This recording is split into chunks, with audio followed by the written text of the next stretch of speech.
Steve. You live in the city of...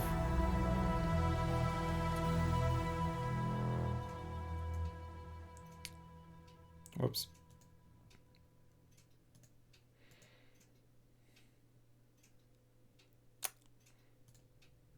Steve Town. Does not impact gameplay.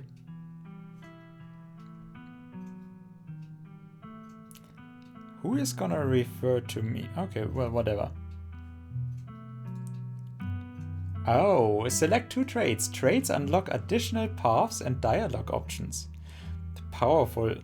Tough as nails, the pinnacle of fitness, an imposing presence that commands the room, a mean right hook. Mystical, strange and unusual. You see the threads of reality in ways others cannot. That is definitely one to take for a first playthrough. Although I don't know if multiple playthroughs are intended with this one. You can talk to animals. Animals can talk to you. A gift and a curse. Street smart. Good at lying and hard to lie to. Fast talker. You can read people and read the room. No door can hold you. Keen eye. Observant with a knack for picking up small details. Empathetic. Book smart. Well-read, rational. Possess a wealth of esoteric knowledge and know when to use it. Oh yes, all of the times that I did have to know my transcendent and the how my moon stands to my... And yeah, wow, now is definitely the time to lay the cards. I don't know when it wouldn't be the time, but if I take this, then I definitely would know when it wasn't the time to lay the cards. Probably. Hot, extremely good looking, a natural flirt. People just like you, probably because you're a good person. Goddamn game.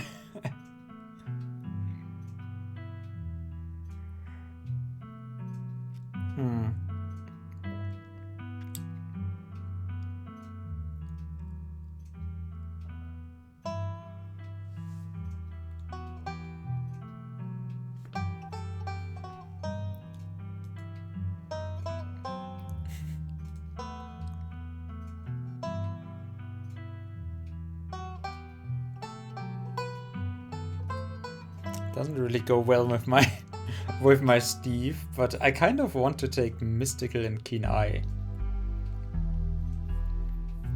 Because strange and unusual, you see the threads of reality in ways others cannot.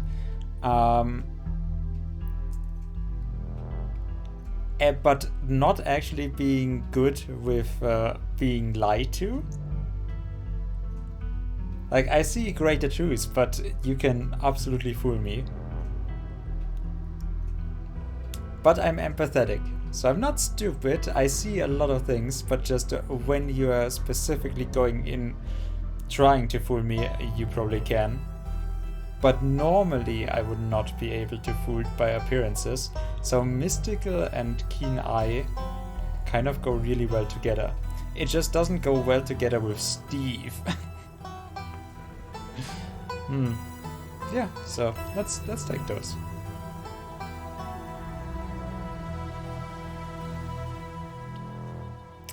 Powerful and book smart would also be a weird choice.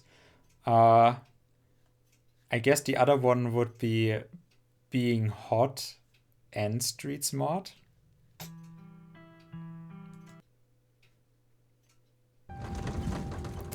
You jolt awake as the bus hits... Oh, that is a nice start.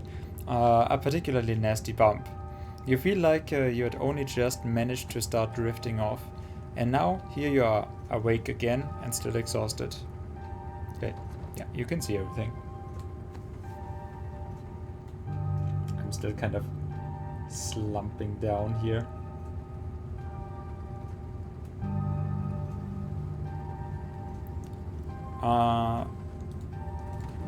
For a moment, you are hazy on the details of where exactly here is, confusing this bus with the many others that came before it. But as your mind continues to reassert its existence in the waking world, that is a very peculiar way to actually express that, the past few days come back into focus. The long-lost cousin, the bad news, the 26 hours of bus rides, with countless late-night stops in seedy depots, and that would have felt unsafe, even in the middle of the day. You wouldn't normally find yourself traveling like this, but your cousin brought the tickets.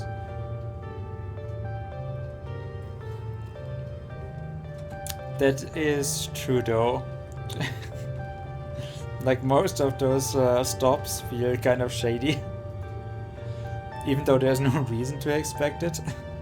It is just, you know, close to the road and like on a gas station or on a parking lot. Where you feel like that is not a good place to hang out. Even like that, there's no reason to expect anything, but yeah. The funeral of Pearl Annie Scarlet. Pearl Annie? Scarlet, your cousin's mother and your aunt, seemed like something you shouldn't ignore, even considering your own late mother's rocky relationship with this side of the family. Mystical. But it was also more than just, I like that it tells me, also more than just the social pressure of the invitation that pushed you to accept it. Something has been tugging you back to this place your entire life. There was no choice to be made, because you were always going to find your way here. So when your cousin called, you knew what had to be done. And now, the end of your long journey is in sight. You're almost in Scarlet Hollow. So anyway, as I was saying... Oh. Jesus, okay, we already got our first monster here. Oh, hey, son. How are you doing? Yeah, morning. Top of the head to you. I've been already streaming for 2.5 hours. Yeah, we played Hades beforehand, so don't worry. You missed nothing. You're literally coming in at the start of it. Or maybe you did avoid Hades, that could also be it. But yeah, like I said, preposterous. The idea that I could play a game that other people have already played beforehand. No, I only play the oldest, non-freshest, most hidden, gemliest games. Or gammelixt. But yeah, like I'm definitely having to uphold an image here, a certain font.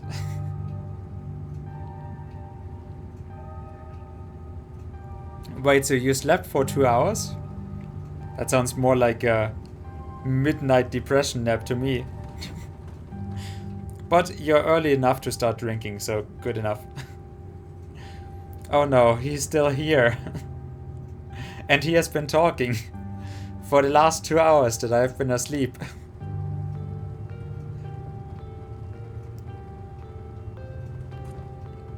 Yeah, unfortunately I won't get very far with that. That has been one of my pet peeves, that I'm always struggling with my limited vocabulary. Then you try to actually learn new words, but because you never use them, you just instantly forget. So it always just I always just stick to the most basic stuff. And streaming has not made it better at all. I wonder how that comes.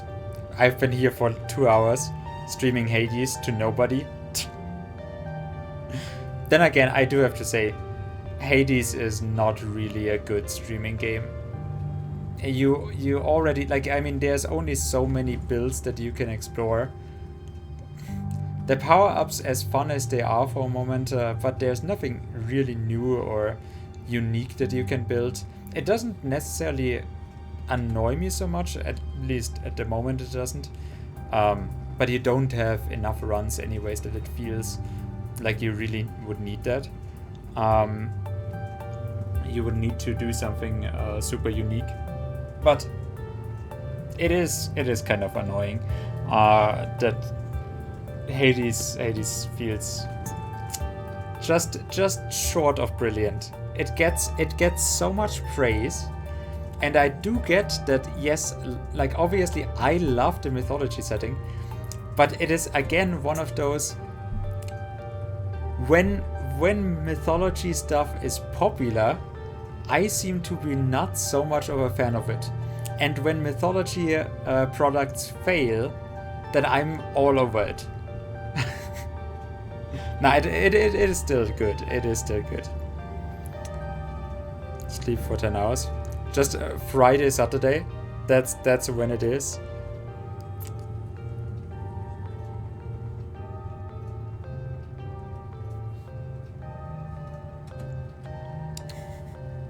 Yeah, I actually am. I guess I can't deny my true roots. That is just my true nature. Then again, this guy is certainly not a hipster. We can tell that much. I want to, yeah. Just embracing it. But that would make me not special. Oh no, I don't know.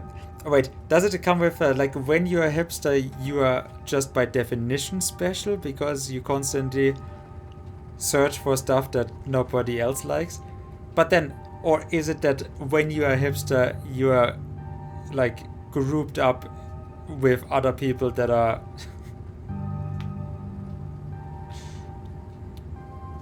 so by default you can't actually be unique because you're a hipster? Who knows? Anyways, oh no, he's still here. He's still talking in chat. Oh my god, what do I do now?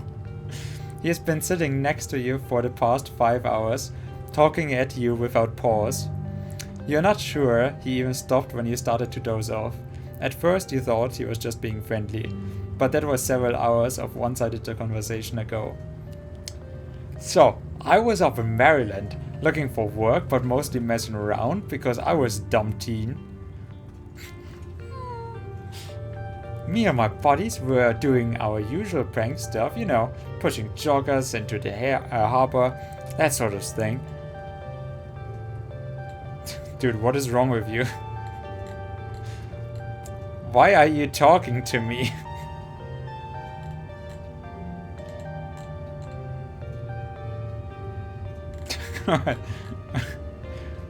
Okay, so just like with Nightcall, I have the possibility to just remain silent. And let me guess, it will just be doing nothing again. Let's see. You do your best to keep a blank face. Waking up and, by extension, accidentally giving the strange man permission to keep talking to you was a mistake.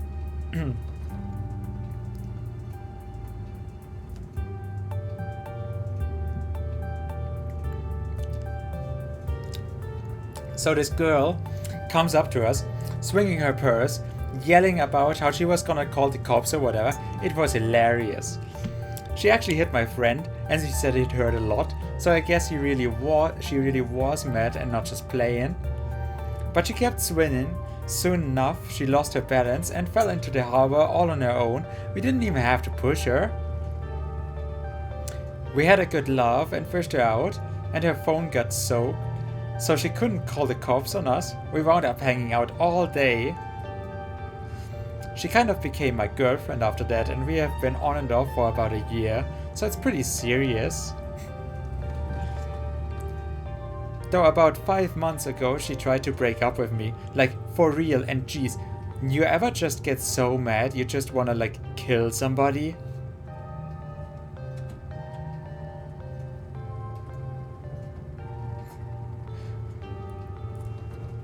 I kind of feel like killing someone right now. Oh yeah, all the time. What is wrong with you? Smile and pretend he didn't just say that.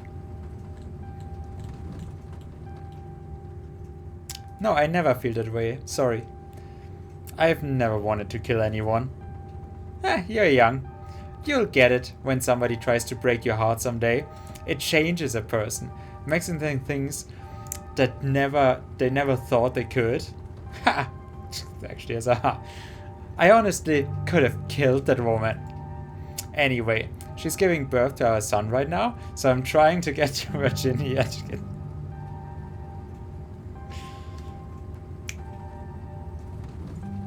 I like him already.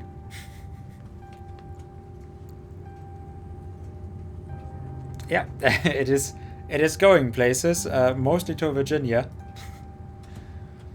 But I don't know if I'm like into that stuff, so I might just wind up on a bus to New York or something instead. I've always wanted to go there.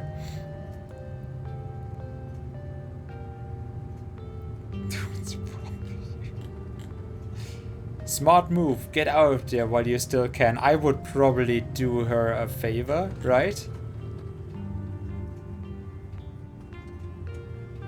Well, since this actually, I'm not quite sure. Keen Eye is one of the abilities that I have taken. So in the beginning, I could take 2 special traits out of like 6, and I took Mystic, which is that I see threads of fate weaving, but I can't really detect lies. And I took Keen Eye, which means that I'm empathetic to people and I can watch them, watch their behavior. So I guess I should take that, right? You were so worked up by the thought of losing her that you wanted to kill her, but now that she's giving birth to a child you created together, you're planning on running off? Even if you love her, think about whether that love is strong enough. Now he doesn't listen. That you'd be able to handle raising a kid together. Think about how your actions are going to impact his life, and whether removing yourself would be better for him in the long run. Yeah, huh? Good stuff to think about. Anyways, where you say you were headed? Mystical. Yeah, definitely mystical. You probably wouldn't have heard of it. It's a hipster town, you probably wouldn't have heard of it. I'm going home.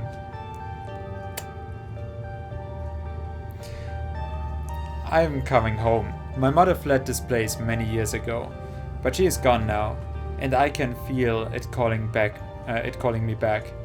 Some things can only be put off for so long. The young man anxiously shifts in his seat. For one perceptible moment, it's his turn to feel uncomfortable before he catches himself and heartily laughs.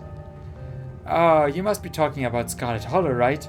Or the Holler, as they call it in the mountains. That's the only other stop until the bus turns around, so if you aren't getting off at my stop, you must be headed up that way. Almost nobody ever goes there. I'm usually alone on the bus by now. Though, actually, I had a couple of buddies who went up there to work in the mine. There's a coal mine up in the Holler, you see, and there's always a job listing or 2 on the boards around us. I've never wanted to do that kind of thing myself.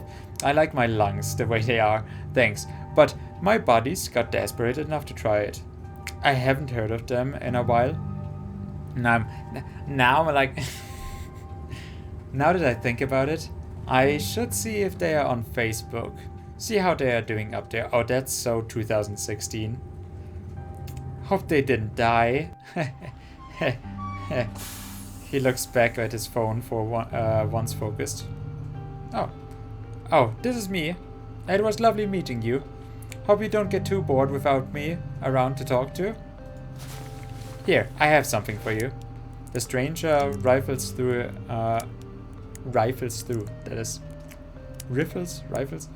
the pack before presenting you with a dripping bag of peanuts. They are boiled peanuts. I got them at a gas station a few buses back. I noticed that you haven't eaten much, so I figured I could use them more than me. You could use them more than me. Plus, they dripped all over my back. Boiled peanuts.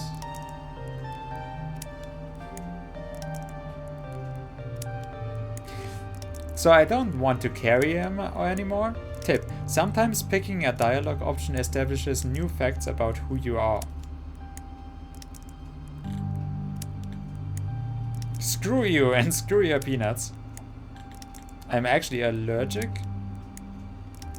Okay, I'm not gonna eat them. So I'm gonna take the peanuts. Thanks. You're welcome. And with that, I leave you. Safe travels, friend.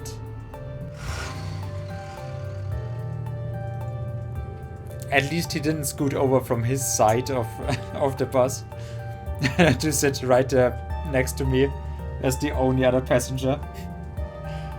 And just like that, the stranger is gone. Maybe you can finally get some sleep.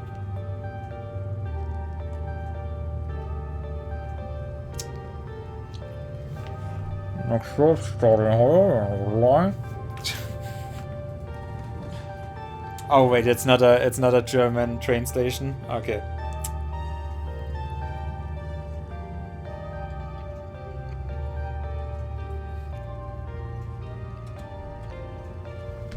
Oh, I don't remember. Okay, almost there. Arrives Monday. Departs Monday 11:01 a.m. Great. The bus finally comes to a stop. Its brakes squealing as it deposits you in front of the Scarlet Hollow bus station. The sign at least reads bus station, but calling it that feels disingenuous. At best, it's a kiosk, which is not bad. Though for a small town like this, you are amazed there's so much as a road, let alone a bus that drives on it every week. The driver quickly shuts the doors behind you and starts the engine, kicking up dust clouds as he pulls away, eager to leave you and displays behind. So basically, like, it's an Innsmouth situation, right? Hey, Steve.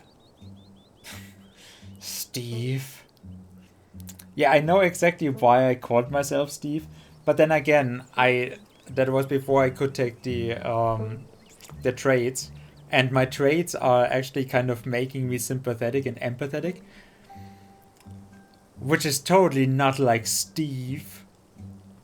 And I can't actually feel like, or I don't know how to play a good, kind-hearted Steve. So yeah. I fucked up already. You instantly recognize the one young woman. Oh, it's a woman. Obviously.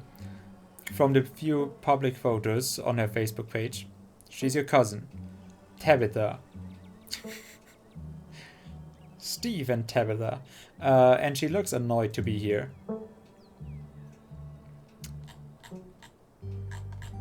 Well, here, sure. Some boiled peanuts for you. Want some peanuts? I cut them from the bus.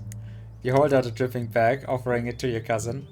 What? Put those away. Why would I want your wet peanuts?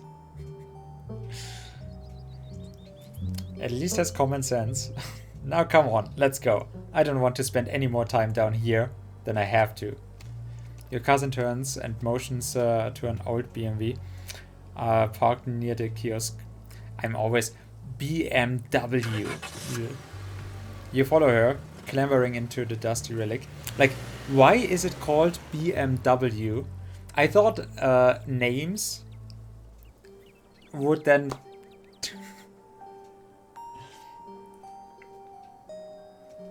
like, it was always intended to be BMW, right? So why would... But okay, fine. Clambering into the dusty relic.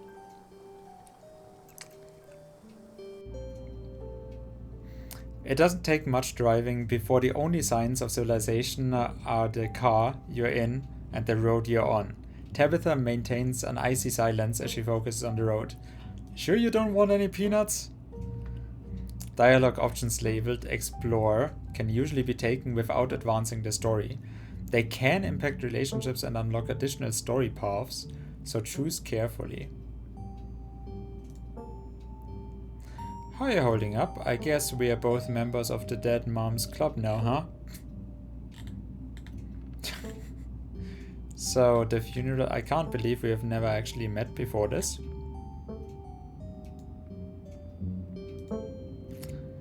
You have your mom to thank for that. Or had, I guess. Mystical, you can feel the same careless cruelty in Tabitha's words that your mother would use when she talked about Perlan and the other Scarlets.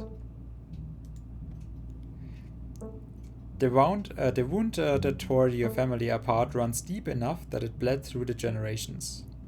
Ooh. Mystical, you sound like like her right now, my mother.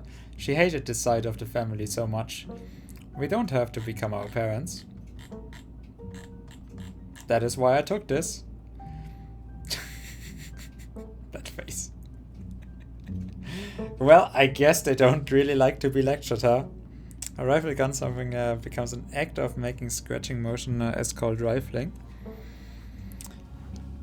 It can do acting when it leaves grooves. Grooves? Wow, groovy. Cold rifle. Led to the technology of cutting grooves into the subject like a hole for a screw.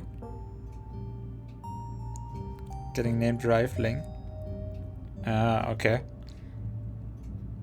A surprising amount of applications, like screws and holes.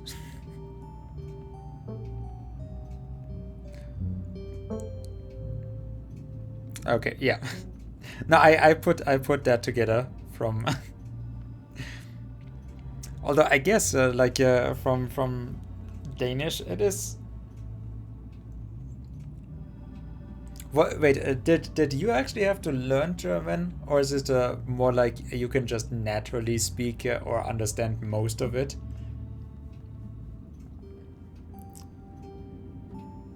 Or was that Danish, where they understand us but we don't understand them? Ramstere. Good. Well, if we are already talking about rum.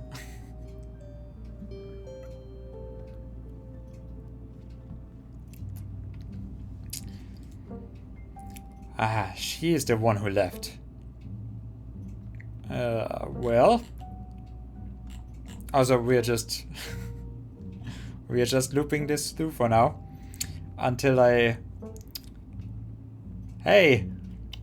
We have so much in common with our dead mothers and such, right? Yeah, let's just... Your cousin turns to stare at you, an icy hatred in her eyes. Maybe this would have worked to ease the tension if she were someone else, but she isn't. She turns back to the rotating expression, cold and unforgiving. Well, how are you holding up then? Fine. Okay. Keen eye, are you sure? You seem tense. Oh yeah, she is definitely the person that I should mention that to. I do wonder though.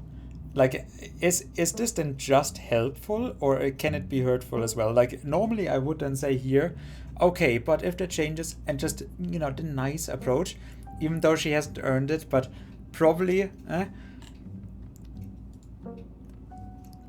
But I feel it would be a waste not to actually use our Kinai. So is it the best option always? You know you can talk to me, right? Oh, okay, so like it basically still is the best option. I went through something similar when my own mom passed. She tenses up even more at the mention of your mom before letting out a heavy sigh. Maybe it's a sore spot for her. You quickly apologize. I'm sorry. I know that's probably not what you're looking to hear right now. Look, I appreciate your concern, but I'm fine, really.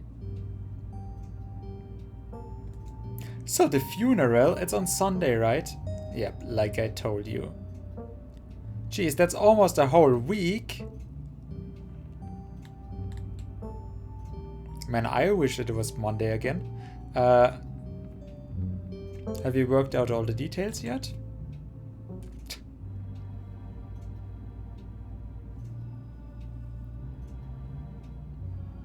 Yeah, sure, let's bother her. Uh-huh, taken care of. Don't need any help. You decide to sit in silence with your cousin as the car eases up the steep mountain road. And here it is, the Scarlet Estate.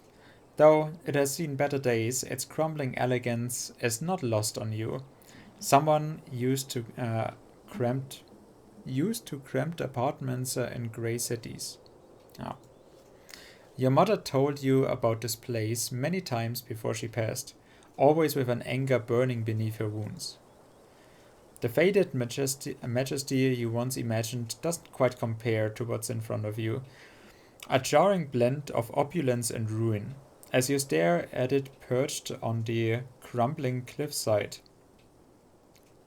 A jarring blend of opulence and ruin.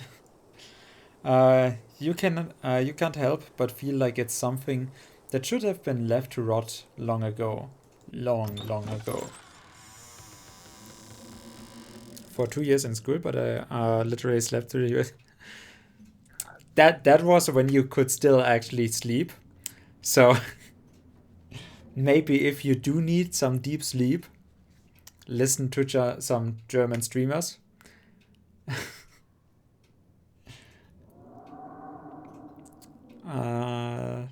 Extremely intense training at the time. A dancing prodigy? That sounds like something that I wouldn't have expected of you. The blacksmithing prodigy for dancing. What else? A certain obsession with the definition of words.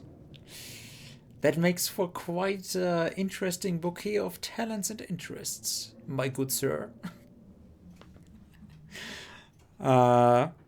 System had just taken it as a fact it's some kind of hardcore learning disability.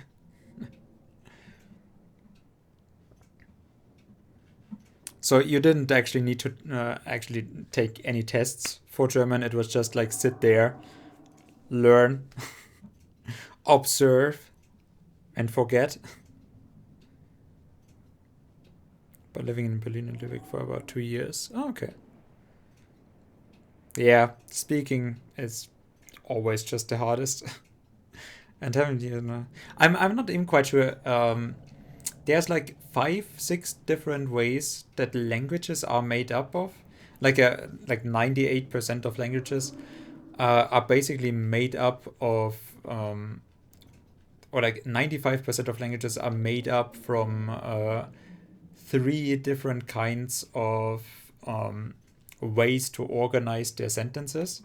And so German and English and all the Anglo-Saxon languages and those are basically all built the same. And then there's the ones that originated from the Latin language, like Italian and such, that with those that are just coming natural to you, it is a little bit easier. But in general, it is always the hardest to speak. And the further your language is actually diverting from what you're trying to learn, the harder the speaking becomes.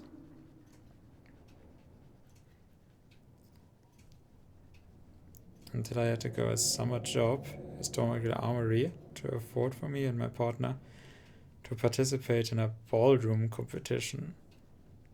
Then 2 weeks later, I was blacksmith apprentice with a very, very angry former dancing partner. Yeah, well, I mean, if it's your passion. So, but then, so you gave up dancing for it?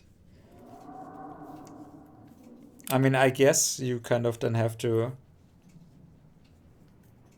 It's not something that you can do just as a part-time thing, but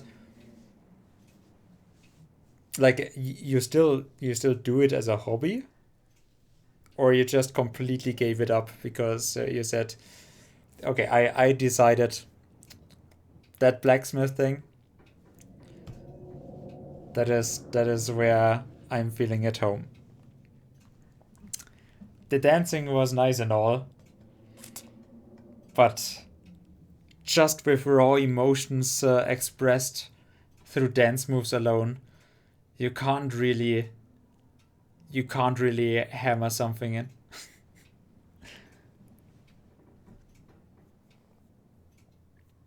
So basically like me in English. Yeah, I don't worry about grammar. We Germans don't even worry about grammar.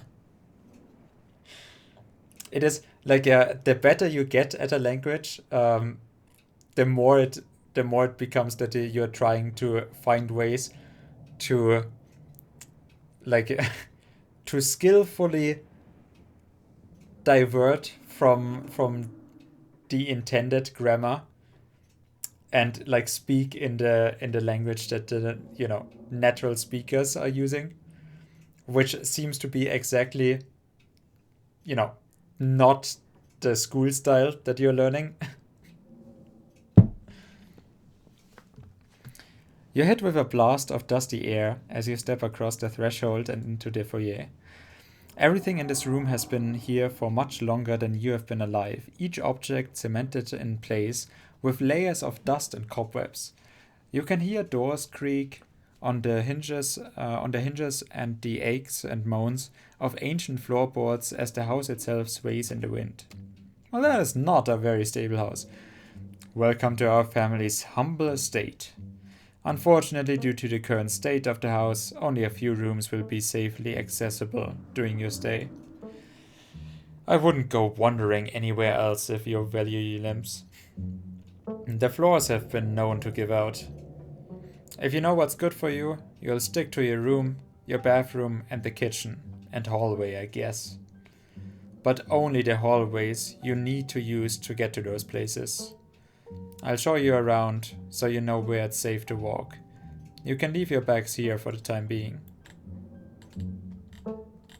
Lie, it's beautiful. Or not lie, it's beautiful. Well, and how do you know that I'm lying? This place is falling apart. I thought you all were loaded. Can't you afford to fix this dump? Sounds great. Well, since she is showing me around. So you live here? Yeah, and I'm letting you stay here for free, so mind your manners. Or did your mother not teach you about those? Let's just get the tour over with. Follow me. You put your bags down and follow Tabitha through a long dusty hallway. She delicately steps over holes and tears in the floor. And you do your best to trace her steps. Kitchen. On Wednesdays, a woman from town comes in and does the cleaning. Her name is Janie. I wouldn't recommend socializing with her. She'll talk your ear off. If you need any food, there's fixings of peanut butter and jelly. And who might that be?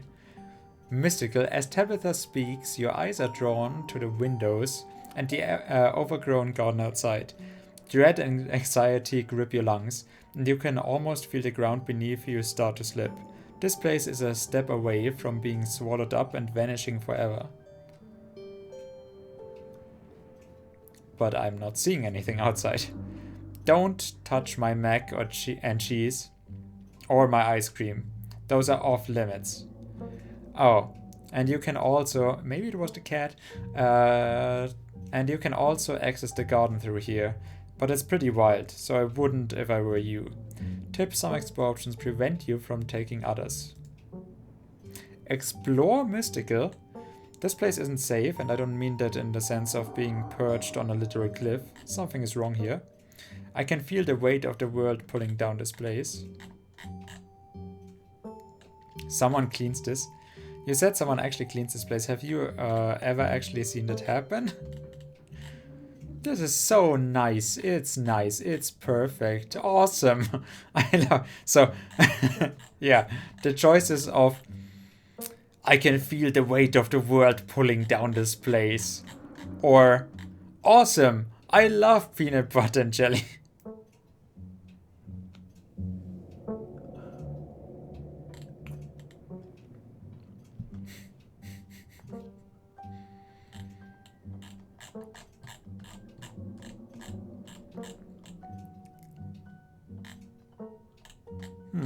See, but that is interesting. 2 mysticals. Let's see how she reacts to this. Okay, geez, I get it. You think it's messy. I'll tell Janie to be more thorough this week. But you should know, there's only so much anyone can do with a cunty's house this old. It's always gonna be a little grimy and worn, unlike your sleek city apartments. If a little dirt bothers you, you're gonna have a rough time this week.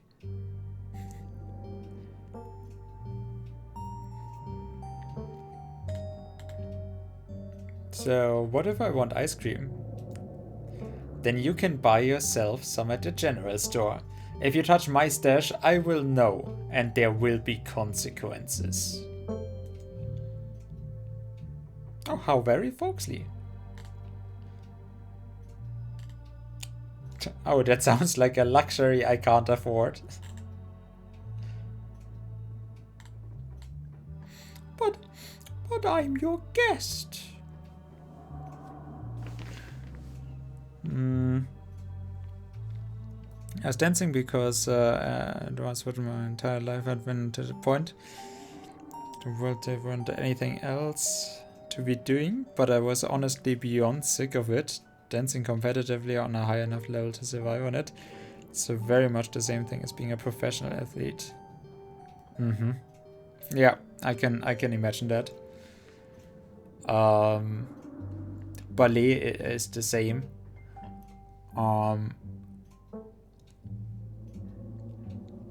Some people really like it, but I do not survive well in competitive environments. It is just not what I want to do. So I could never actually imagine like constantly putting that kind of pressure on myself to be living and striving in a competitive environment. Which is probably why I'm so worn out by living. It's just the world. It's just everyone. It's just everything.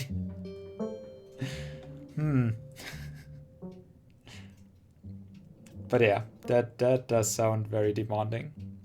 And so then blacksmithing came along, and that is where you can actually hone a craft and try to get better and not having to compete. Yeah, I get that. That is different. Was me tasting freedom? Well, you still have to hone your mind and hands and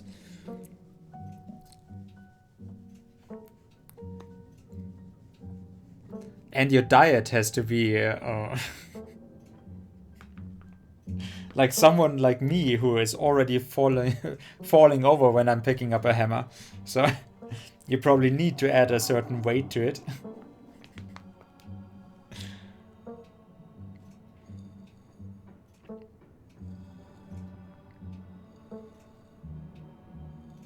Oh yeah, and that all-consuming rage you put into the hammer swings, love it. That is definitely a great background story for a superhero.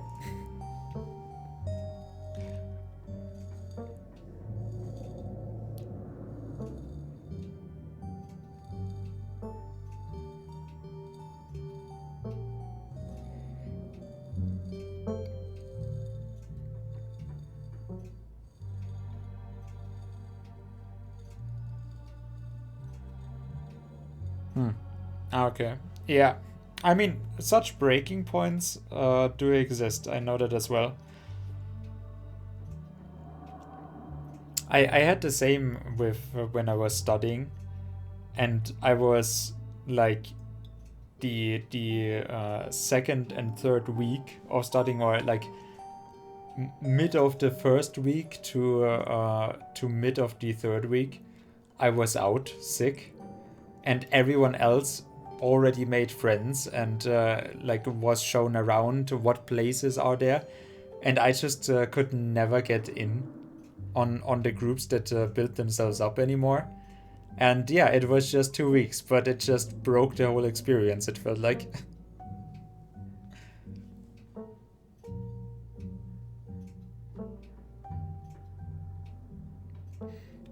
Oh no, the poor hammer.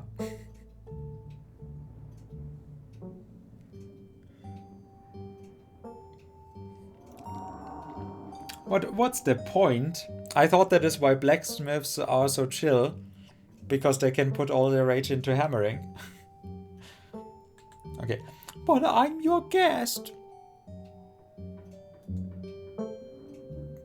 Aren't you supposed to take care of me? Feed me? I am, hence the PB&J fixings. That'll get you through the week. You don't need me to buy you ice cream, so I don't have to. Alright, what's next? Bathroom. Follow me. Great, it's been hours since I've gone. As the two of you leave the kitchen, you pass by a tuxedo cat sitting on the countertop.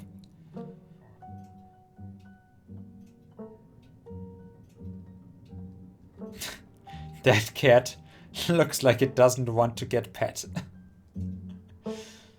Is that your cat? What's its name? Fro. Do not try to pet her. If she wants to be pet, she'll let you know. I mean, the game will give me something for it.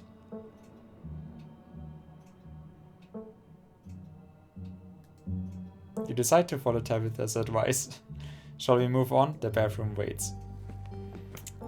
You once again follow Tabitha through a long, dusty hallway. I mean, people have such an obsession with animals that, animals are always the right thing. I'm almost happy that at least Hades hasn't given me something for always petting the dog. I'm still doing it, and mostly exactly because, well, for one, because it is an actual character, but for the other, because, I'm expecting that it will give me something, so I'm feeling forced to do it. Because people are constantly on the internet going crazy about animals of all sorts. And so you have to actually give it like, oh, it's the most special thing. Ooh, an animal. Meanwhile, it's just a dog chasing its own tail. Trying to get to another butthole. And like, oh, that's the most special thing I've ever seen.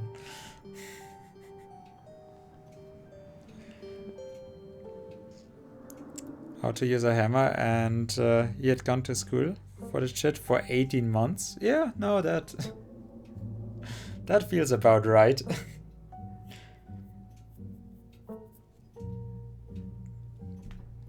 Sure, whatever you say.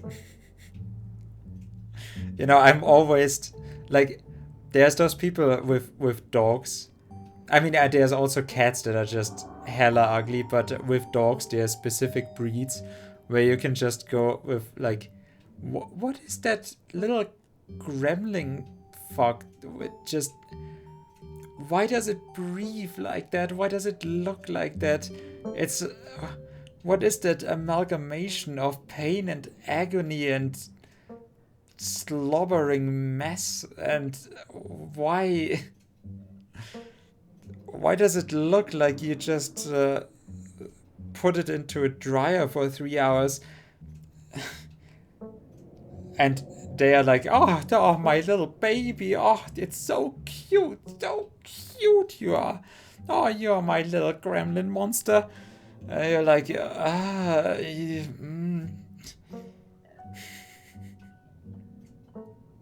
There's perfectly fine dogs. Absolutely cutest thing I've ever seen. 100%. No questions asked. But then there's people who go like, oh, I want the ugliest fucking thing you have. And I'm thinking, yeah, like, you are the ones that are making a market for creating those poor things. You once again follow Tabitha through a long dusty hallway. Maybe after a few nights it will get easier to navigate these spaces, but for the time being you feel lucky to have not fallen through the floor. But that signifies pretty well, right, the system argument that we had yesterday. They think, oh, I am loving my little ugly monster thing. And like, they are right, they do, and that little fucking whatever, that is fine, that is there, that is, you know, having a good time being alive, apart from systematically being fucked, like organically, because its race is being bred to suffer. And because people are like, oh yeah, no, I'm definitely gonna take that. And so they each individually feel like, oh no, I'm saving this one and I'm being the best dog parent to it. And meanwhile, the thing is just laying there like, oh god, I wanna die. And the market only exists because of them. They feel like they are the good people, and they are not wrong, but at the same time, systematically, it's fucked up.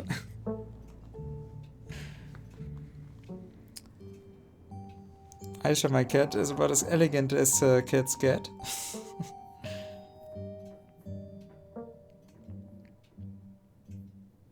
Yeah.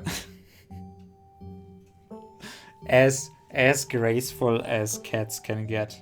So basically, they always look like they have a lot of grace, but when you catch them in off moments, you like, how do they survive? It's a mystery. With that much derp and that little control over its surrounding. Like, you know, you constantly have the feeling like, oh, cats, they constantly check their surrounding, and they have those superior reflexes and blah. And then you can just, you know, sneak up on a cat. But you're like building like tall compared to it. And it feels like you should have never been able to sneak up on it. And then you find out, oh yeah, cats are just people too. They're just as fucking stupid as we are. They're just hiding it better.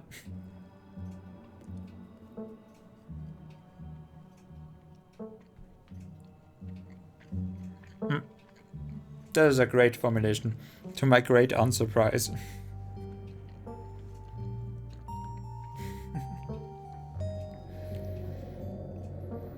Maybe after a few nights, it will get easier to navigate these spaces, but for the time being, you feel very lucky to have not fallen through the floors. Guest bathroom. Not much to show, it's a bathroom. I'll wait outside. Do what you must if you must.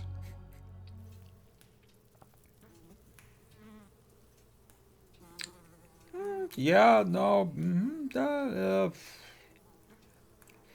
It is a wretched bathroom. Piles of junk sit untouched in the corners of the room, and mystery stains paint the... Yeah, you don't necessarily want to shower here. Who exactly uses this bathroom? Wait, are you sure this toilet works? This is the worst bathroom I've ever seen. What a nice bathroom.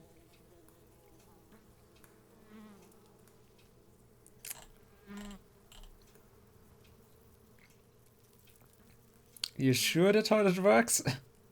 Yes, why wouldn't it? The water bills get paid, therefore the toilet works. Now do your business so we can move on.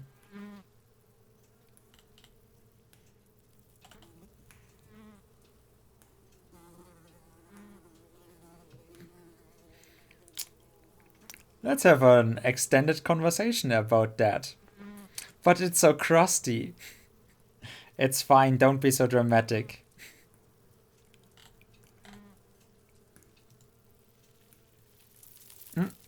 Bugs skitter from the bowl as you lift the seat.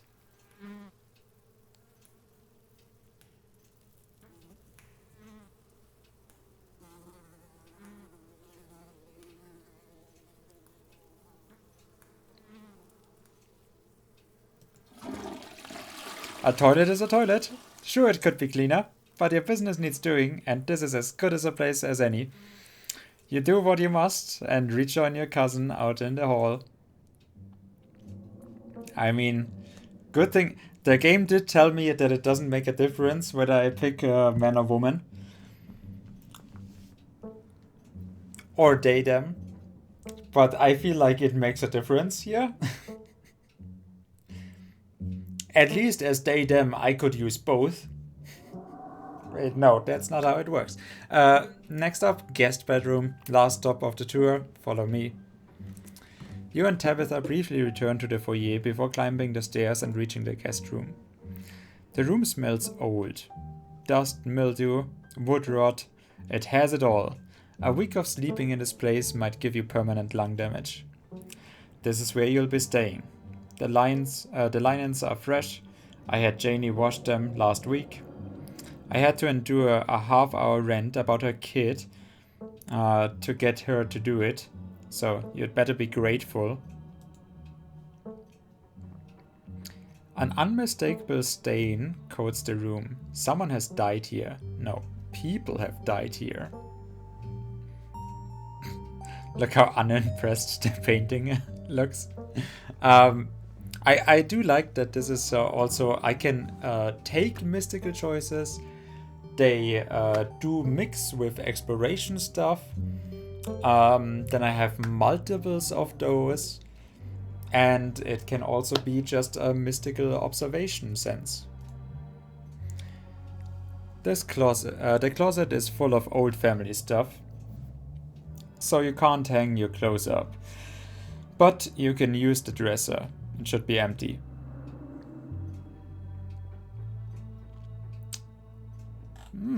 See, now I have keen eye and mystical.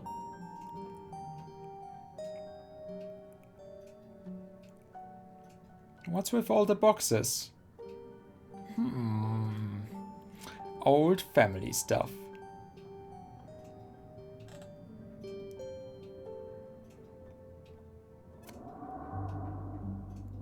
Offer to help move them. Tabitha eyes you up and down for a moment. No.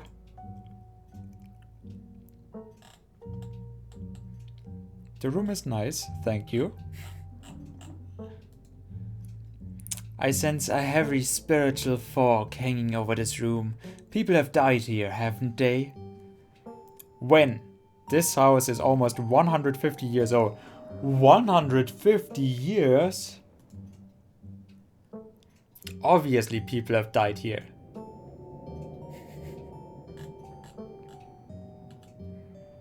Well, who used to sleep here? Like I said, the house is almost 150 years old. Many people have slept here. And now you'll sleep here, carrying on the fine tradition of bedrooms being slept in. And died in.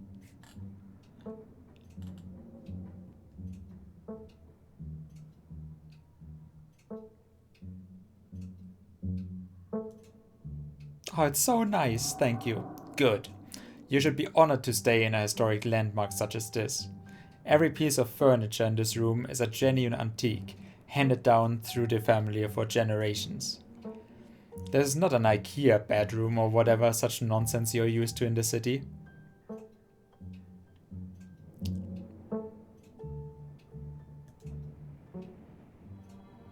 You can't think of anything else you'd like to say, but if there's one thing for certain, it's that you're not the sort of person who likes to, or who even knows how to, verbally end conversations. You remain silent and wait for Tabitha to say something. I take it you don't have any other questions? Good. Follow me. I'll take you back to the foyer so you can collect your belongings. This concludes our tour. I'm afraid I must return to my duties. Off? So you'll have to entertain yourself for the rest of the day. Don't expect to see much of me. Tip. Some dialogue options will open additional conversation paths, some right away and others down the line. Let Tabitha leave. I won't keep you, but we should hang out when you get back. Are you sure you're okay? There was bad blood between our moms, but that doesn't have to be between us. Since we already had that conversation before. Can't we just start fresh, now that it's just us? Look, I'm sorry I've been testy since you have gotten here, but you aren't exactly one to talk. You have been a horrible guest. Maybe we can start fresh tonight. Just stay out of my hair until then. Okay, I'm a horrible guest. But I feel like we probably had some pretty okay... Okay, whatever. Cats have a different way of sensing reality than we do. Cat would unquestionably hurt a human. The cat will put a little heart out and want more. Yet it will also feel if you touched almost any single hair. Very fucking slightly its body. Yep.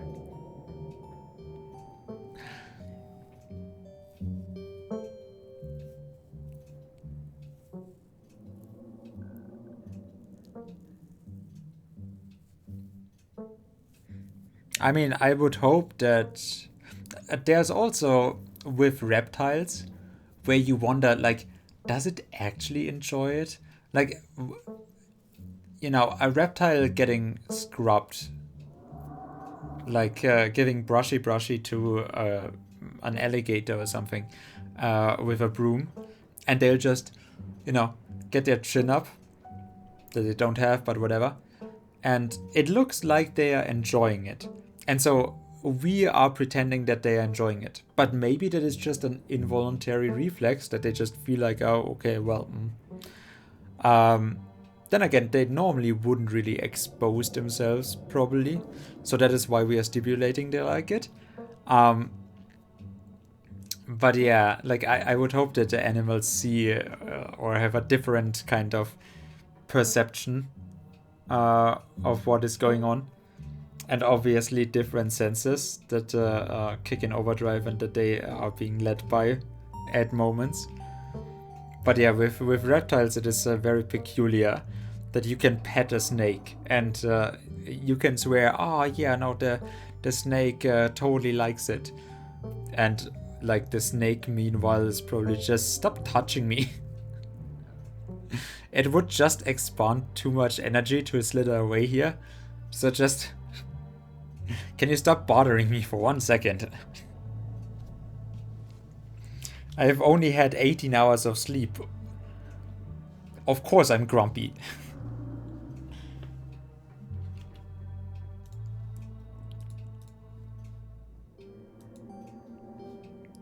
Why is my...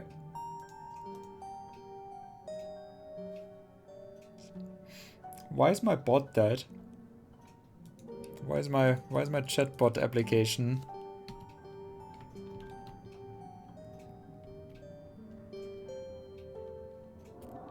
Why is my chatbot application actually killing my whole computer?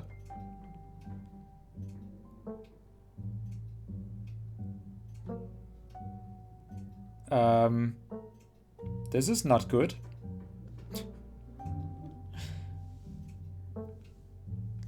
Can I please? What the fuck? Wait a moment. I'm just having to, for one moment, see what is going wrong here. Okay. Reloaded? Okay. Sorry, my whole computer was freezing up. Probably always a good sign.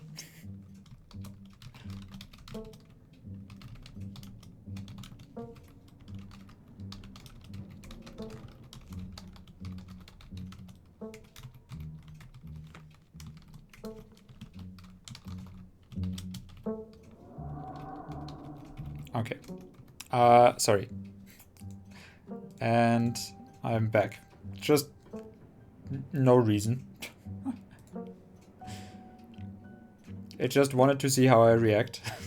See, computers work differently from normal humans.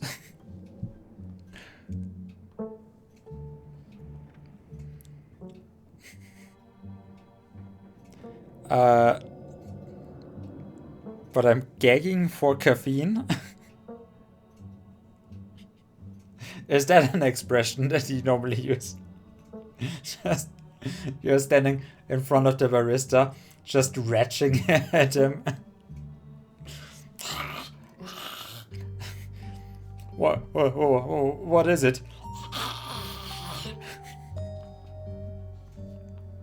Oh my god, the zombie outbreak, I knew it! And he just sprays you with hot coffee. And you're like, thank you, perfect.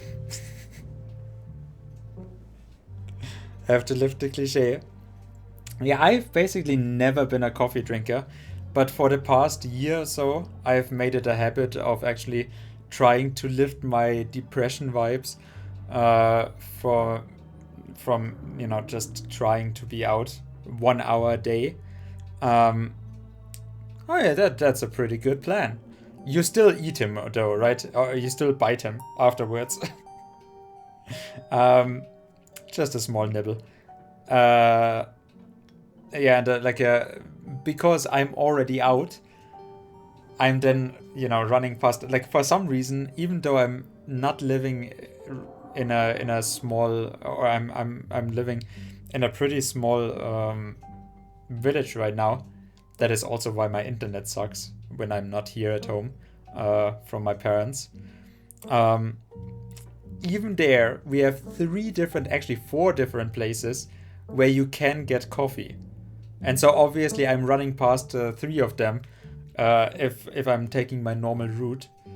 And yeah, I kind of have gotten used to actually drinking a coffee every now and then again. Which is also fucking expensive. Like, it's literally just an extra, I don't know, 50, 60, 70 bucks a month that goes out to nothing. Well, okay, sometimes it's good, but yeah, most of the time I feel like I don't really need it, but then since I'm already here, luckily it's shit weather outside. For the past 3 weeks, it has just been shit. All the time, every day. English weather, just the worst thing possible known to humankind. So, hey, I got to save up some money here. So yeah, enjoy your coffee then. I'm gonna stick with my... And enjoy your 3 a.m. coffee. I'm gonna stick with my... after midnight drinks assortment. Yeah. Thank you for hanging out. I do appreciate it. I'll tell you all about what you have missed. I'm not gonna play too much longer here. Like, I'm probably just gonna do like half an hour or so. So that I get my 4 hours of streaming in. But yeah. Thank you very much for hanging out. I do appreciate it. Have a good night. Good day. Good midnight. Anyways, enjoy your coffee. Thanks for hanging out. Was nice seeing you. So, just stay out of my hair until then, okay? I have work to do. Oh, I can actually look this up. Oh, that's nice. I don't know what happened when my mom left, but that has nothing to do with me. You asked me to come here, but you're still acting all pissed off that I actually came. Can't we just start fresh? Not it's just us. Okay.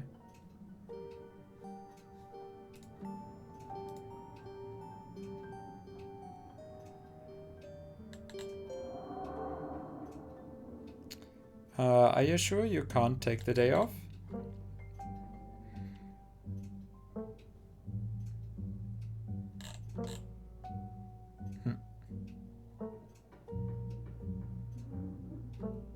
Where are you going?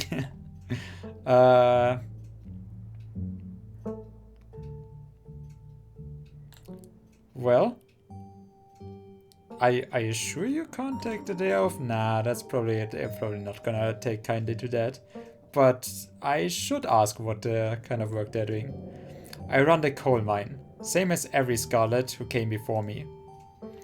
Except for you and your mom. It requires a lot of time and concentration, so I'd appreciate it if you didn't keep me for long.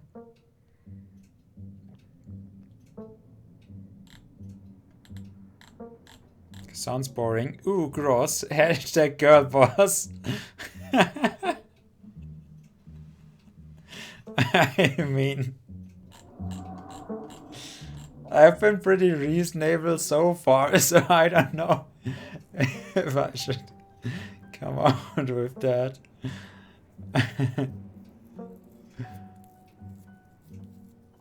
But sure, I'm not gonna keep you here, so. Damn, I can't believe you're only in your 20s and already running a coal mine. Talk about hashtag girl boss. That damn smile. Don't patronize me. I know you have nothing to your name, Steve. That damn smile. You know how they experimented with. Okay, what is? I need a face that tells you to fuck off, but with a smile. Any other inane questions before I leave?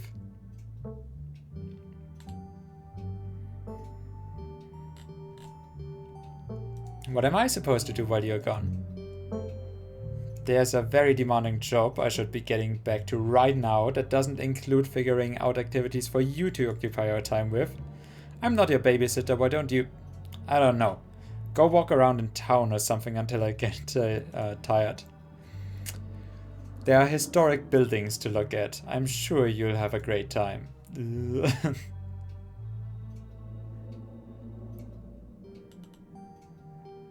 Well, I won't keep you, but we should hang out when you get back. Alright. We'll see. There's a lot that needs to get done this week. Your cousin leaves through the front door. And now it's just you. You and this sprawling, decrepit estate. Explore. PB&J. Settle in your room. Go straight to the forbidden wings of the estate. Well, I think I want to actually go see the town. With your cousin gone, there's nothing for you to really do here. You drop your bags off in your room and head out to explore the town. If you had known you would wind up having to walk all the way back to town, you probably would have just asked Tabitha to leave you at the bus stop, especially with how unhappy she seemed to you. Yeah, but if I actually chose something else, I mean, obviously there would be something happening there as well. But I don't know if that was one of, like, you can do the other stuff and then you can come back to it that I took ahead now. But I felt this is the most interesting option. The one that irked me the most. If only you could wipe the slate between the two of you clean and bury some of the tension. Though maybe her mother's funeral isn't the best time for something like that. Then again, maybe it's the perfect time.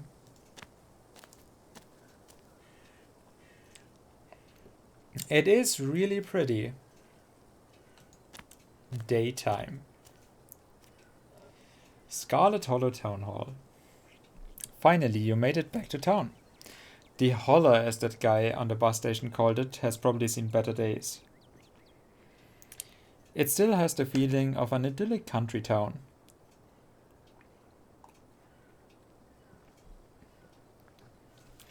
But its sidewalks are cracked, and many of the storefronts are boarded up, their windows dusty with age. A chill breeze sweeps down the lane, and you shudder, suddenly feeling as if you're peering into a grave. What did we say about... Also, sometimes the game just skips stuff. Sorry about that. Gretchen can be very slippery when she wants to be. She loves to get loose and cause havoc.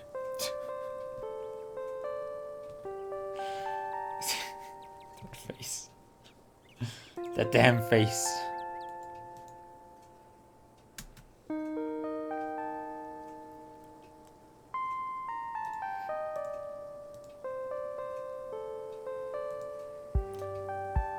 Wait, what is that? Can't I? Good, okay. I made a screenshot and it just was something completely different. Very slippery dog. Yeah, very slippery. Look, what is that look? Please pull me out of my misery. She loves to get loose and cause havoc. A pug, she's so cute. Tell me more about this wonderful creature. Exactly what we said. Is that supposed to be a dog?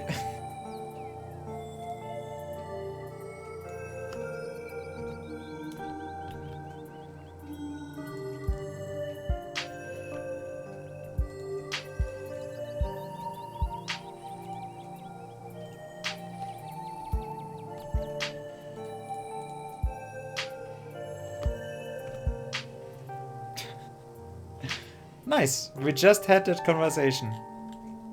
A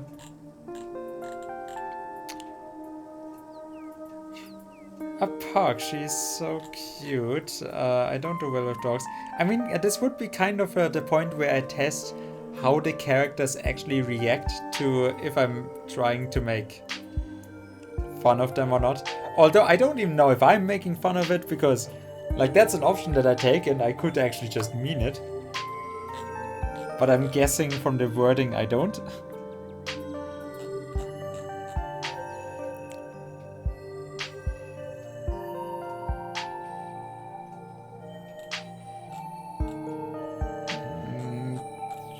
Sure, let's pet the dog. You reach out and scratch Gatian behind her ears. Her fur is soft and warm. She wheezes excitedly, digging her little nose into your palm and licking your hand.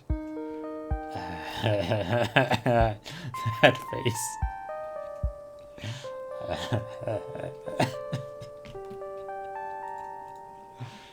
That old man pug.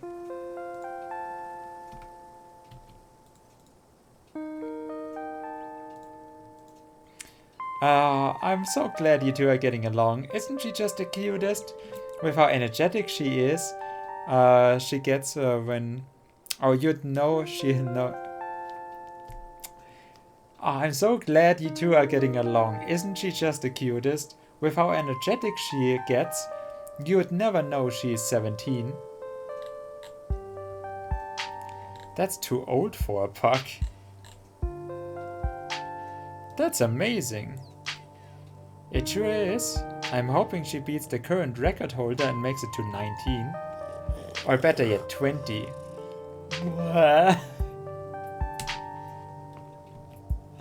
That poor creature. So many years of misery. Or better yet, 20. The more time we get together, the better. Isn't that right, Gritch?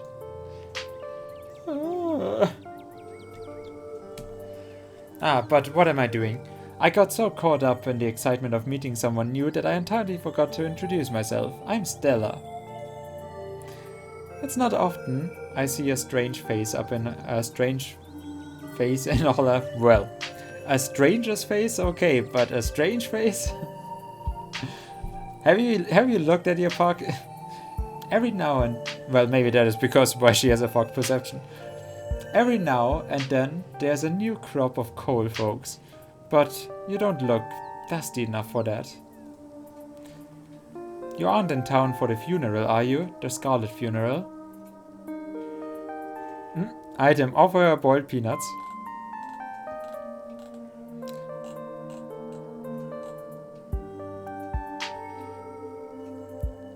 Well, let's introduce ourselves. Hey, I'm Steve. You must be Tabby's cousin, right? That's the only person I can think of who would come to town for the funeral. How she is holding up. That felt kind of weird, okay. To be honest, I have been a little worried about her, all alone up in that big house. I'm sorry, did you say Tabby? Mystical and Kenai. I don't know how she is doing. The real Tabitha is buried under whatever icy front she's putting up. She's in conflict with herself. Whoever I met today isn't the real Tabitha. Oh, well, that is something. She's putting up a front. Oh yeah, so like that is really cool. Keen-eyed, she's putting up a front. Mystical, she's in conflict with herself. Whoever I met today isn't the real Tabitha. Then although it feels like, I mean, yeah, mystical, yeah, I don't know. Could also be exchanged. And then this, I don't know how she's doing. The real Tabitha's buried under whatever icy front she's putting up, so putting those two together.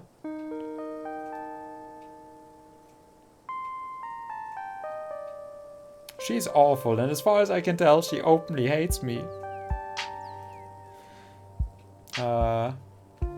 Fusion, ha! Nice. That is a very cool achievement to get. Fusion, ha! I don't know how she's doing. The real Tabitha's buried under whatever icy front she's putting on. Whoever she is, I don't think many people get to actually see that person. Well, she has always been a little rough around the edges. To be honest, it's always been hard to tell if that's just the way she is, or if she has just been putting on an act her whole life.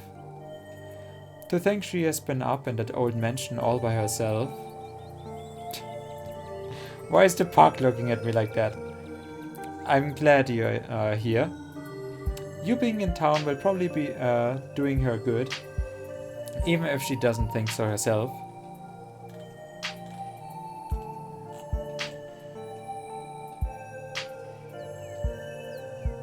Are you two friends? I was probably closer than most people have gotten to being able to call her a friend. The school here is really small, so everyone had at least to get along with everyone else. She was a grade ahead of me, but everyone knew her, especially since she's a Scarlet. We wound up bonding a bit when we were both in the school's production of A Midsummer Night's Dream. I was Puck and she was Mustard Seed.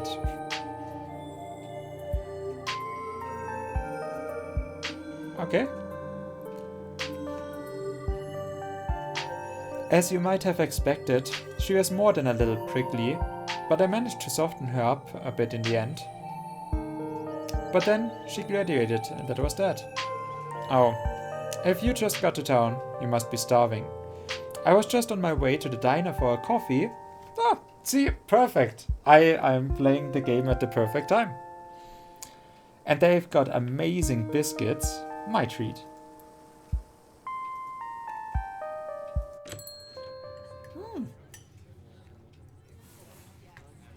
Look, that's actually a pretty happy town. We even got the black cop. That is gonna... Wait, who is gonna die between old cop one day before retirement and black cop? Huh.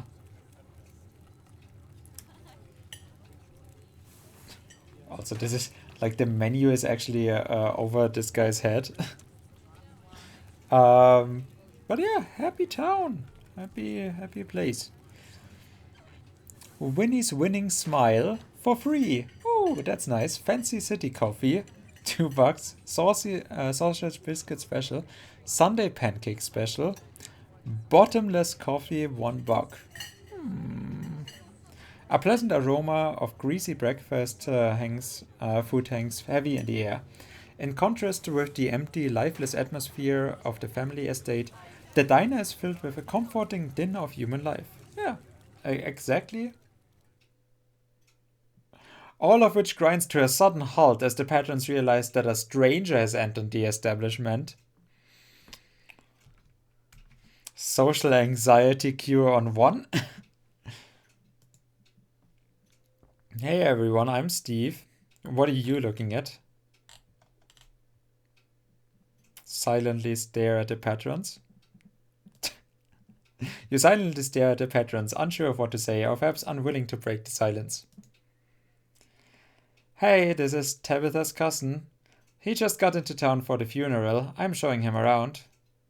Stella moves to the nearest booth, and you quickly follow. There's no need to be nervous, you know. They won't bite. Keen eye. As you settle into the booth, you can't help but pick up some of the murmurs of the conversation around you. The pug looking over the text box. Well, let's listen in. Stella turns to Gretchen while you take a quick look around the diner. At the counter, two policemen and a woman, you assume, oh, that is a very nice effect, to be the owner shoot sidelong glances at your direction while whispering to each other. That must be Vivian's kid. Never thought we'd actually meet him. Looks so much like her. Yeah, looks like a Steve. Oh yes. Those eyes are unmistakable. That haunted look. I always thought it would go away once she finally got out of this town, but I guess unhappiness was baked into her DNA.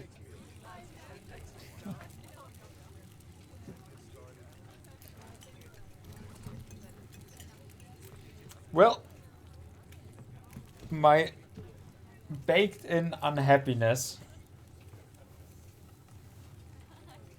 can only be counterweight by some good biscuits. Uh-huh. A young mother and her syrup-stained child sit at the table across from you. Mommy, who is that? Don't stare, Tulip. That must be Miss Tabitha's cousin. Oh, that's why he looks so sad. I would look sad too if I had to have Miss Tabitha as a cousin. Do you think Tabitha's cousin is mean too? I don't know. I'll find out next time I go visit Miss Tabitha. Are you gonna finish your pancakes? They are almost out. So that is my that is Janice. They're almost cold, sweet pea. And we have got to get home to help Daddy. In the far back corner, a man sits alone at a small table, sipping coffee and reading a paper. Why are there strangers who wander into town never gorgeous blonde ladies of an appropriate age, and you tell that to yourself? Why is it always coal boys, punks, and whippersnappers? Lastly, a group of coal miners sit hunched around the corner booth, readily scarfing down heaping plates of food. What do you think? Another young'un looking for mine work? No way, clearly don't got the stomach for it. That's gotta be the boss's cousin. There's that funeral this week, if I remember right. For old Miss Perlan? May she rot in peace. Oh, let the old lady rest, Lloyd. One shouldn't speak ill of the dead, no matter how foul they were, especially before they've been so much as lain to rest. If you'd have been around in her heyday, you'd be speaking ill too, Tommy. He's right. Nastiest woman I've ever met. That Tabitha's a blessing compared to her. Curse the whole lot of them. May every scarlet burn in hell. That's enough of that. Hey, Stella. I went ahead and fixed you up a coffee. Oh hey, it's Black Dan. They gracefully place a cup of specifically brewed coffee in front of Stella. Ah, shucks. Thanks, Avery. And here's some bacon for the little lady. Great. Gretchen sniffs the bacon and digs in. Tip, you can hit the Y or triangle buttons on your gamepad to hide the text boxes at any time.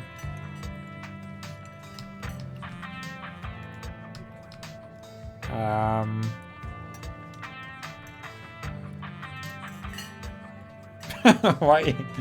Why is the bug looking like that? Can I?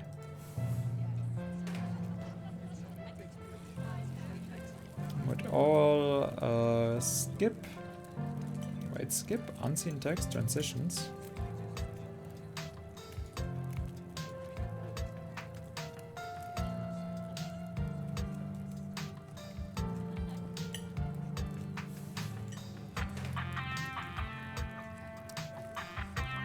Deja vu sounds, high contrast text. Text to speech, okay. Yeah, but not what I actually want. Where is this on controls? Right trigger. Why am I playing with game? Advances dialogue activates the interface.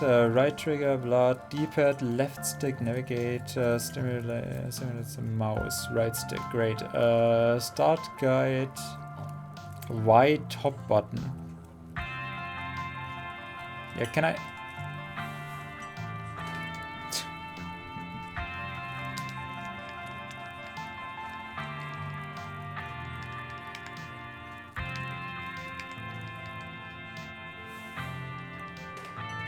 Why is none of this working? Okay, look, I'm pressing everything and nothing is working.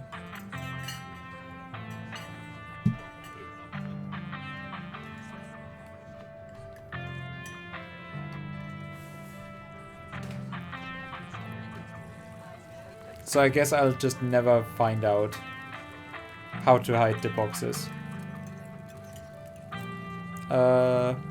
Anything for you? Item Explorer. Offer them your boiled peanuts. Stella said she's buying, so I'll have one of everything. Please and thank you.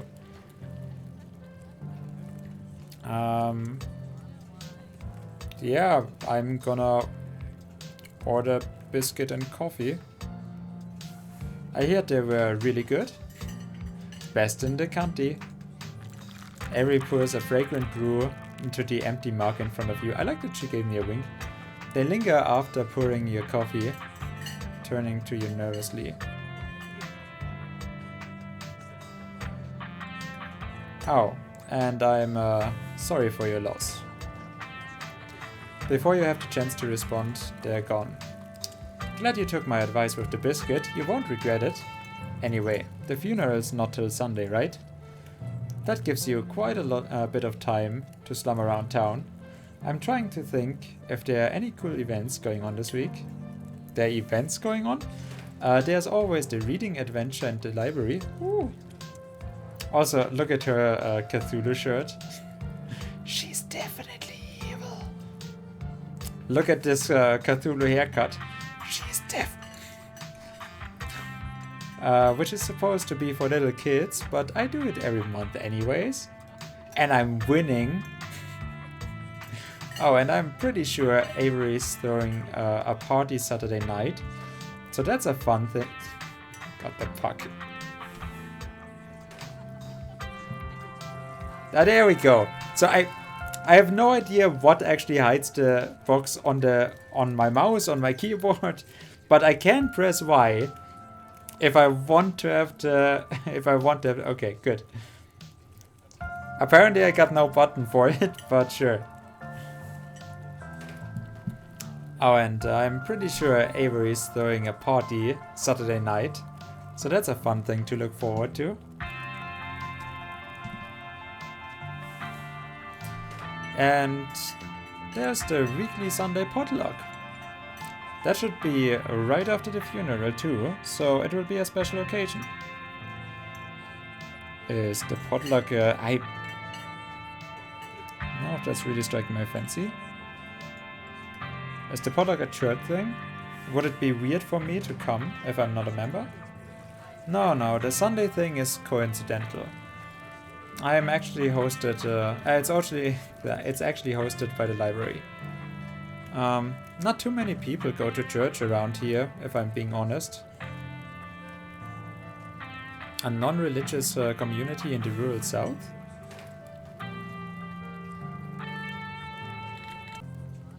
Hell yeah, religion sucks. That's gotta be unusual. I know. We must seem like heathens. But there are plenty of God-fearing folks in town. They just aren't the biggest fans of the local church. Well, the building's okay, But the pastor is another story. Actually, I don't know where the developers are from. Let me just see. By the way, how long were we at? Ah, yeah. Another 15 minutes.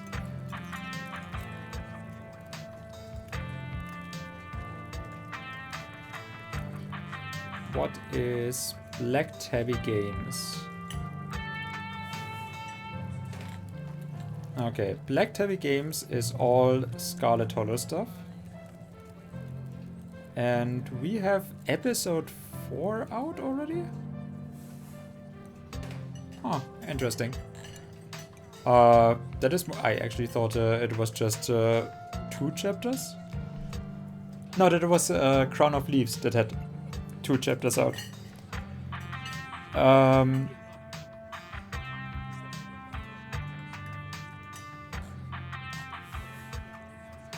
Okay, recent reviews recommended. Oh wait, they are recommending Beacon Pines and Immortality. Okay. But they themselves don't have that. Okay, Black Tabby Games.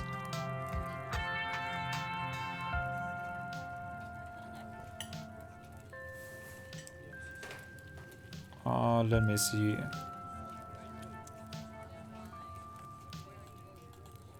Oh yeah, perfect. All the all the faces of, let me just,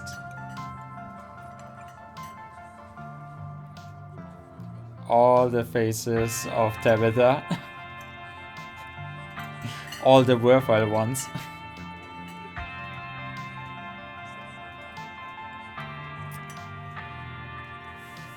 Okay, but where are they from? North Carolina. So yeah, that representation of church, and that there's local churches that then preach apart from you know, the normal, like they are not a conclave thing or just an enclave thing or a diaspora where, no, like it's just a normal occurrence thing that apparently there's a lot of freedom of all of the little churches in America, where they're just very loosely based upon, oh yeah, right, we are believing in that one God thing, probably, yeah, that's making us a great team or something like that. But yeah, like around here it would, like, maybe you dislike the way the priest is actually holding the sermon. That can happen around here as well. But in general, in Germany, like, every Catholic church is doing the same thing. So it's never like, I mean, obviously with the bishops, they have their own they have their own things to decide within like within their region. I'm not quite sure how to formulate it, but you know, to a certain degree, they have freedom of you know, where they are actually organizing how things are working, but it's never as big as to say like one bishop's region is particularly different from another's. There's just something a little off about the guy. You'll get what I mean if you ever meet him. But unfortunately, you probably will. Anyway, those are all the big events I can think of. As for the day-to-day, any idea how you want to kill time for the rest of the week?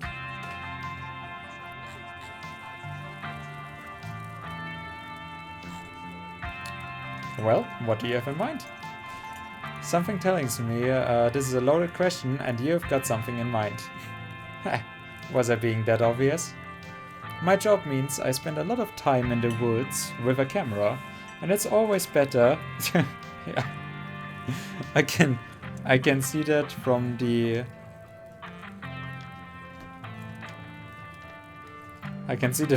pug's expression. Like, oh no, I don't wanna go to the woods again. Please don't take me, mommy. Something I would never say.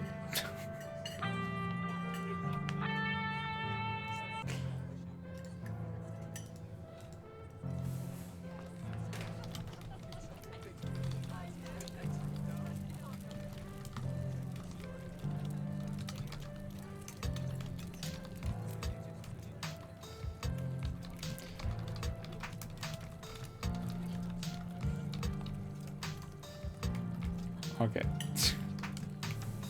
Sorry. Scarlet Hollow. 21st. And then we just have 1 weekend left. Damn, that sucks. Just 1 weekend left. Time really flies, huh? 1 week. Already almost over.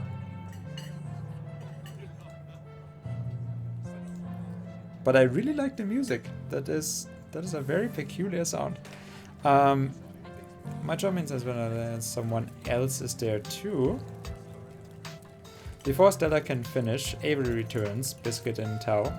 But she is evil, we know that. Here's your biscuit. Winnie says it's on the house. She sends her condolences. Oh, you didn't have to do that.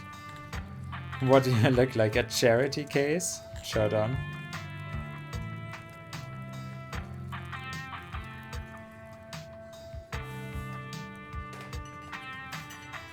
Well, thanks, it looks great. Thanks, Avery. Mystical, you pick up the biscuit. It's delicate and fluffy. It nearly crumbles at your touch. Buttery warmth emanates from its surface. You don't even need to taste it to know that it is good.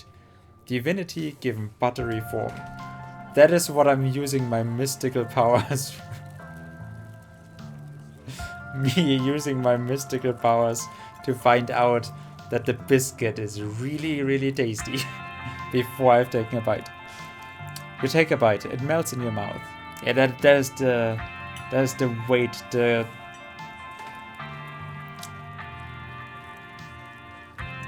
gift and the curse. As if it was nothing but butter suspended in a thin matrix of dough. Truly, this is a perfect biscuit. Lie, I have had better. This is the best biscuit I have ever had, but that's not saying much. Let's war it. Wow, this is really good biscuit, wow. I'm so glad you like it. Avery lingers at the table for a moment. So, has Stella mentioned she is famous? Oh, Avery, I'm not famous. Look, if you're not gonna go around tooting your horn, your own horn, you know I'm gonna do it for you. Who toots my horn? Stella sighs. I'm a YouTuber. I knew she was evil.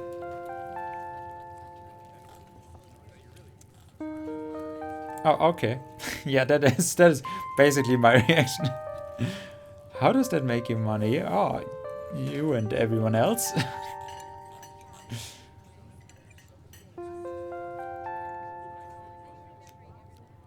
Oh, what kind of videos do you do? See, at least we got an extra cool in there. She hunts cryptids. You should really check out her channel, Steve. It's amazing. Wait. How did you know my name?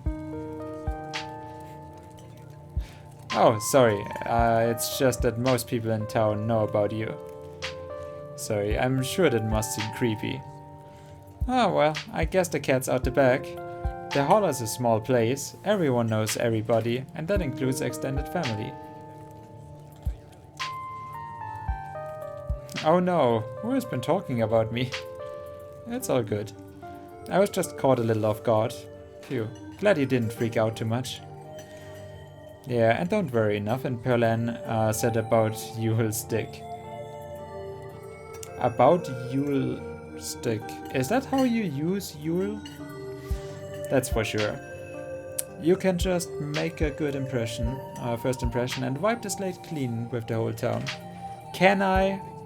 I feel like... Oh god, what was she saying about me? Ah jeez, look, I'm sorry I said anything. Hey, don't worry about it. Perlan was a gossip and would do this sort of thing with everyone. Spreading weird little rumors about folks was kind of her trademark. Anyway, weren't we in the middle of talking about Stella's... whoops.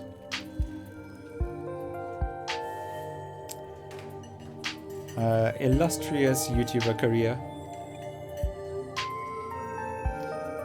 I guess we were, weren't we? I think the best video to start with would be that river one. Not the lake, but you know, the controversial one. Oh yeah, the Kadabar River Runner. Oh, Kadabar River Runner. I didn't expect much out of the footage at the time, but it wound up being my most popular video so far. 57 views. So the River Runner is a cryptid that's only known from a single sighting. 2 Boy Scouts thought they saw something big and weird in the Kadabar River, and that's all I had to go on. But then I wound up catching this on camera. Stella pulls out her phone and shows you a clip of something in the river.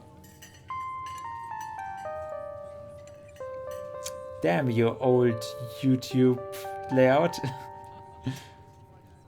Lo-fi beats to chill study. That's nice. Haunted ice cream parlor. I should get my ice cream after all. Keen-eyed, despite the shaky camera footage, you can clearly make out the shape of the creature's head and its relative body proportions. You're pretty sure it's a cat, and a big one at that. Some folks said it was a beaver, but if that was the case, it would be at least twice the size of any beaver I have seen. I also had people saying it was a dog or even a capybara that must have escaped from the local wildlife sanctuary. I'm still not sure what it was, and I'm the one who saw the thing with my own 2 eyes. Oh yeah, totally a dog. Oh wait, a beaver? Hold on. It's an honest-to-God cryptid there. Whatever it is, you should leave it alone. I mean, let's see if the keen eye actually does something for me. But keen eye is supposed to be empathetic, so... See, it's got little kitty cat ears right there. Maybe it's a mountain lion. No way. It is absolutely not a mountain lion. There's no mountain lions this far east. I did a whole video on that Appalachian mountain lion myth and found Jack squat. And there's no reason one would be swimming in the river like this. They're not fans of water. And their body is too long. No way. Personally, I'm a fan of the capybara theory. Sure, it's not like any local sanctuaries were missing one, but there's always people keeping exotic animals as pets. Kind of a sewer gator type situation. Exactly. Some exotic pet owners set it free, and now it will forever roam the Kadabar, confusing Boy Scouts and YouTube commenters for years to come. So, speaking of things to do around town, I was actually planning on filming this week's video tonight. I was wondering if maybe you'd come along. It's a pretty easy one this week. We wouldn't have to camp anywhere. I'm gonna go after the... Wait, no spoilers! Oops, sorry Avery. It's okay, I should probably get back to it. Instead of standing around chatting with friends. See you all around. Now that the coast is clear, I'm going after Skunk Ape. Isn't that just the worst Bigfoot? What's Skunk Ape? It's like Bigfoot, but smellier. Most Skunk Ape sightings are from Florida. But while I was doing research for last week's video, I came across a report where a lady from town over claimed to have seen one on her deck playing tug of war with her dog.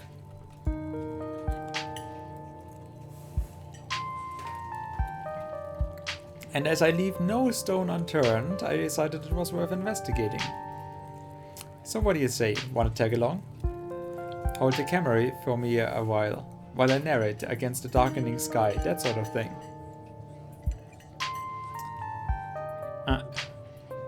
Against my better judgment, yes.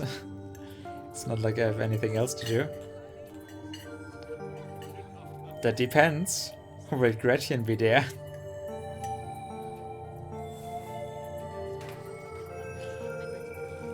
Of course, it's actually been a while since I've had anyone but Gretchen out there with me. You would think that the would actually not be helpful for those videos. Or maybe it adds a layer of mystery and creepiness. Say no more, I'm in. This is gonna be a lot of fun. I actually started the channel with a couple buddies of mine back in middle school, so it will kind of be like a blast from the past. Me and Kanika and Reese running around in the woods, flipping over rocks and bothering salamanders. Our videos were terrible, but we had a lot of fun and that's all that mattered to us. You know, that gets me thinking. I wonder if they would be down to come along with us, get that old gang back together. Though I guess Kanika has too close out the general store tonight, so I'm pretty sure she's a no-go. But Reese, I think there's a decent chance we could get him to come out out of his hidey hole, if he's up for it. Do you mind if I make a quick call? Stella puts out her phone and dials it, waiting till it rings. Reese, dude, what's up? I mean, I like a girl who calls her friends dude. Feels like it's been forever. Oh man, I'm sorry to hear that. Do you want me to come by, or...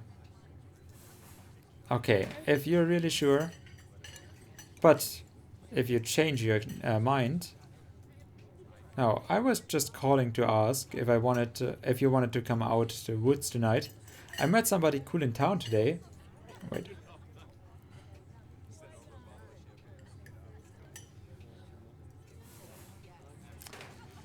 Oh, he's Tabitha's cousin.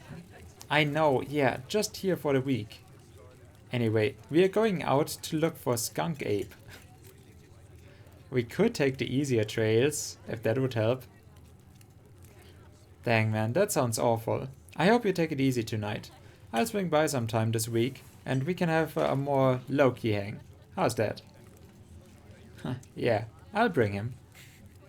Wait, him? I thought Gretchen is a girl. Oh. Him. Some person. Some insignificant thing. Talk to you soon. Bye, bud. Looks like it's just you and me, pal. I like that as well. That went nowhere, but it also felt like, yeah, kind of nice. Did he ask you to bring me to his house?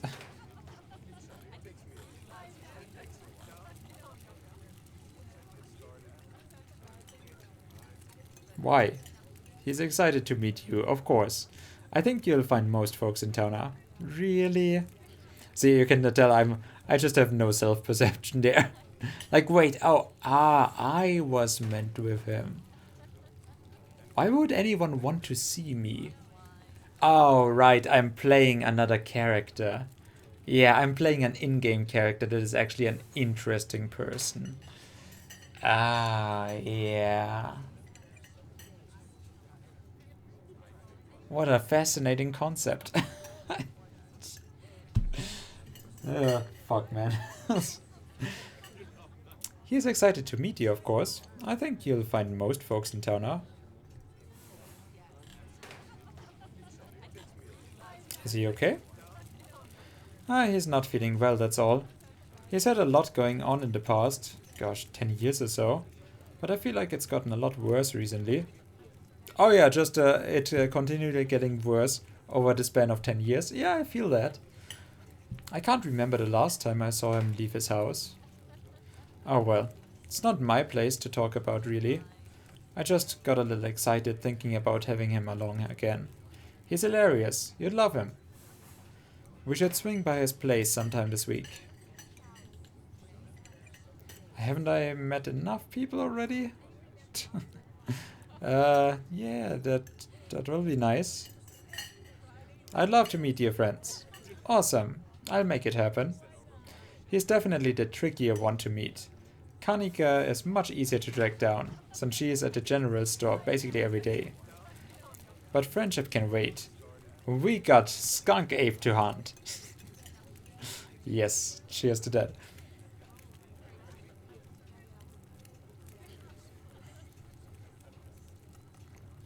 Oh, that's today. Oh, okay. So we should probably head out if we want to make it up to the mountain before it's too dark.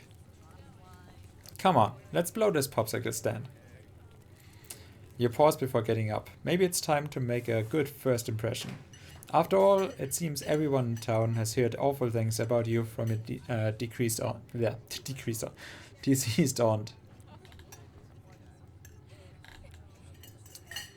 I mean, so far I don't have any concept of money. So I guess I'll leave a generous tip. You reach into your pocket and pull out a crumpled $5 bill. You know it's a bit more than one would expect to get from such a short dining experience, but you might as well share the wealth while you've got it. You smooth out the bill before placing it on the table inconspicuously. Ah, that's awesome of you. Avery will appreciate it, I'm sure. Stella turns to leave the diner, with you following close behind.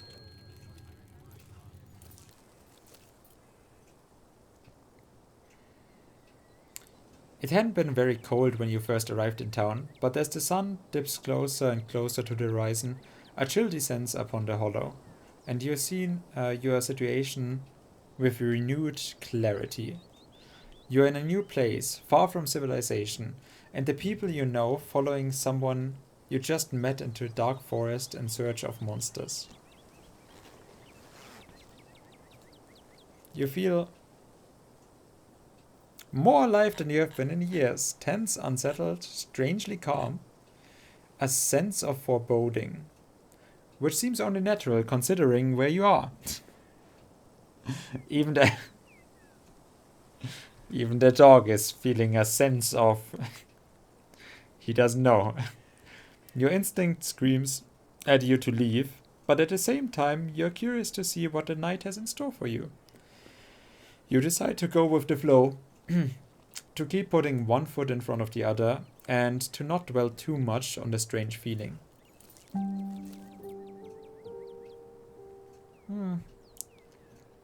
Gotta love this brisk fall weather. This past summer was the hottest on record, since last year, at least. You know how it is these days. Each summer is the hottest yet until the next summer, which always finds a way to be so much worse. It's just nice to feel a chill in the air and see the leaves change, like normalcy is restored, if only for a moment. Sorry if that was a bit of a bummer. We should talk about something more fun, like skunk apes. Do you ever hunt things that aren't cryptids, like ghosts and whatnot? Has anything bad ever happened on these hikes? What are the weirdest things you have seen out there other than cryptids? Oh gosh, that's a good one. Let me think. Well, there's always the deer I saw stealing baby birds out of his nest and eating them. That was pretty messed up.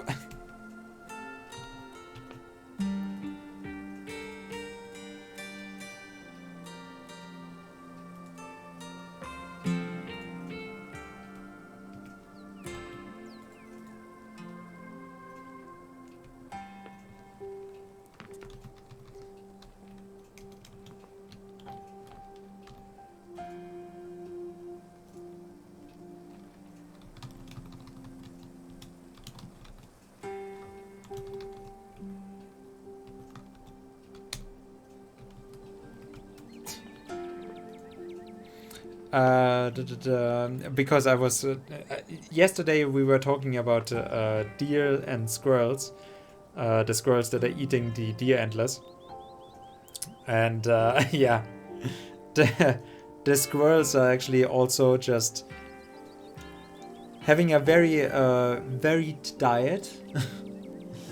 So yeah, that was fucked up. All of the things that they are eating.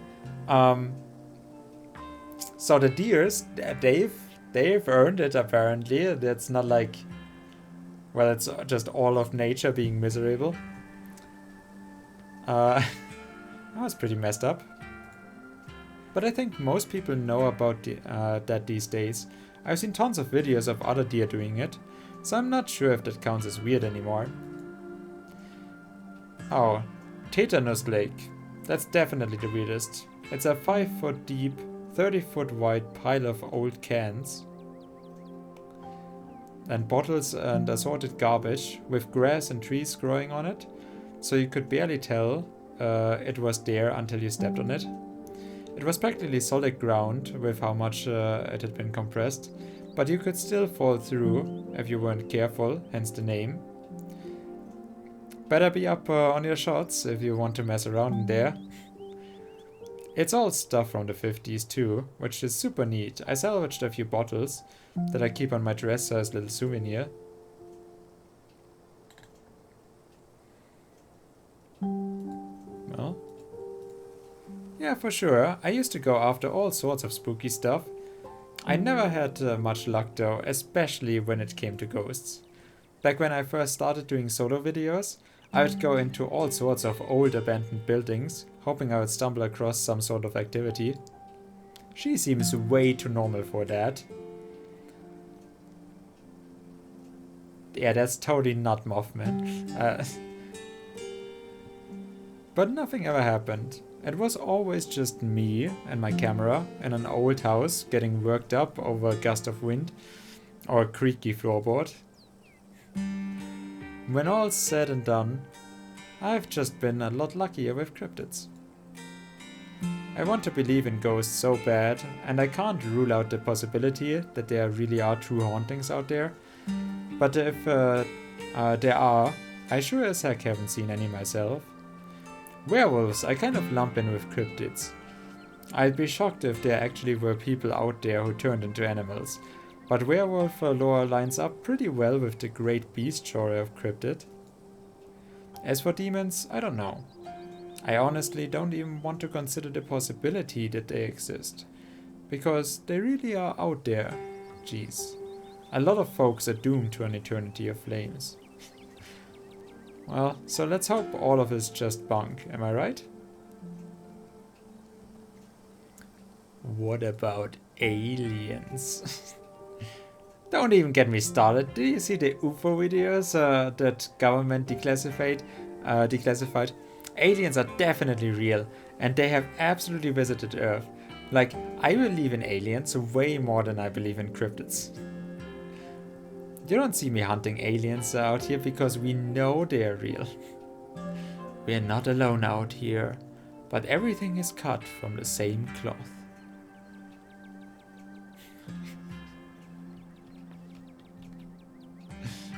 Jeez. Wow. You've gotta meet my friend Kanika's mom. You two would get along. So, has anything bad ever happened? You know, just curious. Huh, let me think. I mean, the number of friends that I took with me has dwindled. For other reasons as well. Most of them I have buried myself. There was the time back in early high school when Reese fell down a cliff.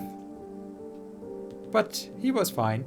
We had some folks from town rig up a pulley to get him out of the ravine, and his leg only took a couple of months to heal.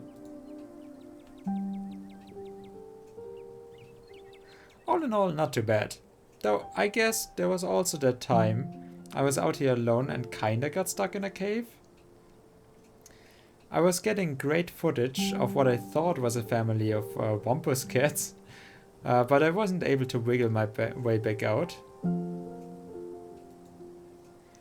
Turns out that the Wampus cats were actually skunks who very much did not appreciate me blocking the entrance to the hidey hole.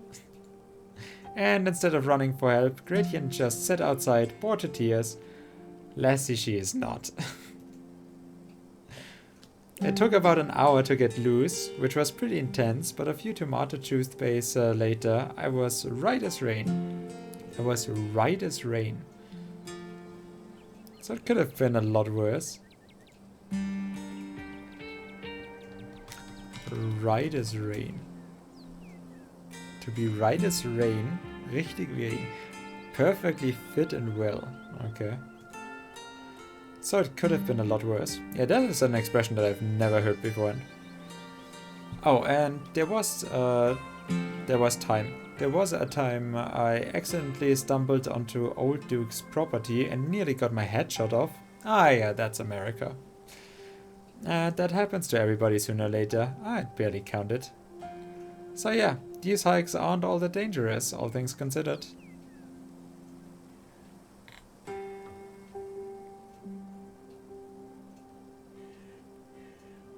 Well, let's move on.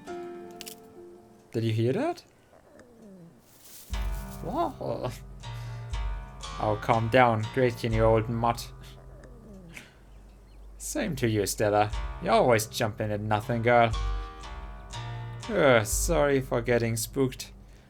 I thought you were some creature of darkness. Nah, girlie, just old Duke. Now what the hell are you looking for way out here? Skunk ape. Sorry I asked. And who is this you suckered into coming with you? Wait a tick, you aren't. Is that? Yep. I see. Welcome to the holler. My condolences. I'll keep you in my prayers. Another stranger, another opportunity for a salty introduction.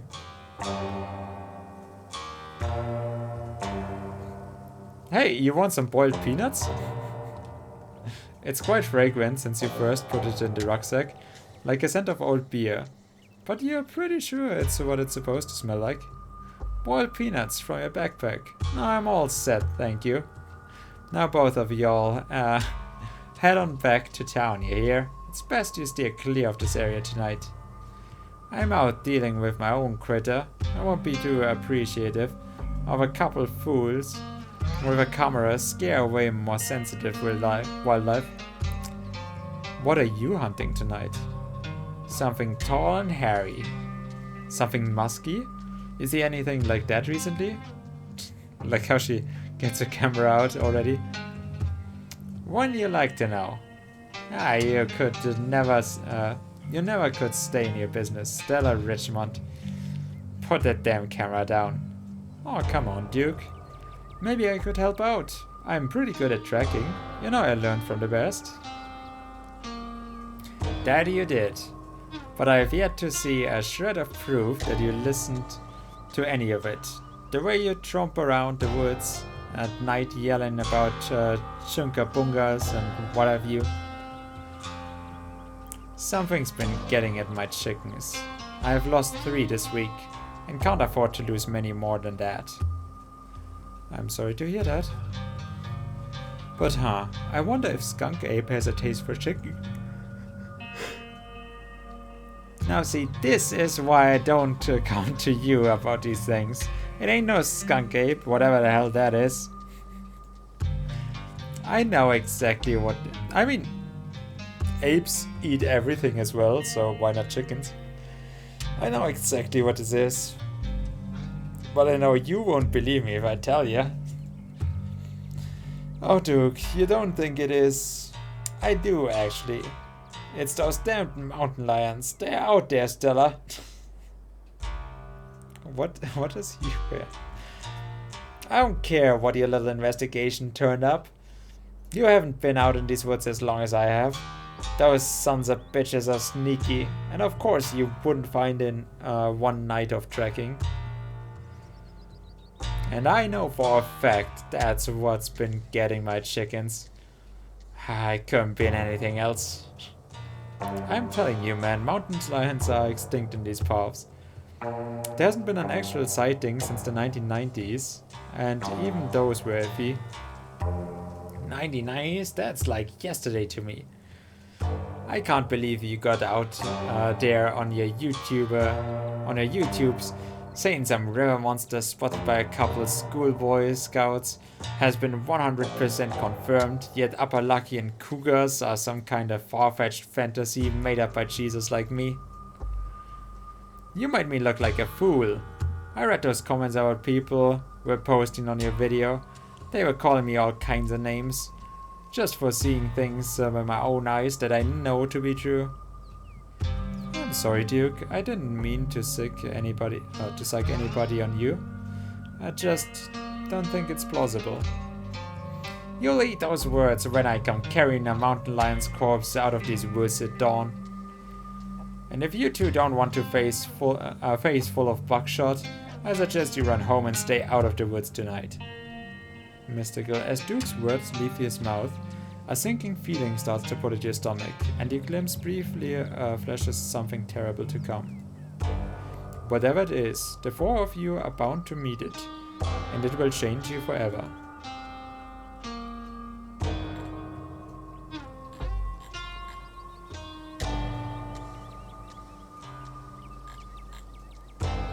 Can't you just buy more chickens? Something is waiting for us deeper in the woods. I don't think this night ends well. Ha, how would you know? I go hunting in these woods all the time. Night, day, opossums, bears. It don't make a difference. Even Stella looks concerned. Even a mountain lion wouldn't stand a chance against the ingenuity of man here. Unless it's not mountain lions. Oh, don't you get started again.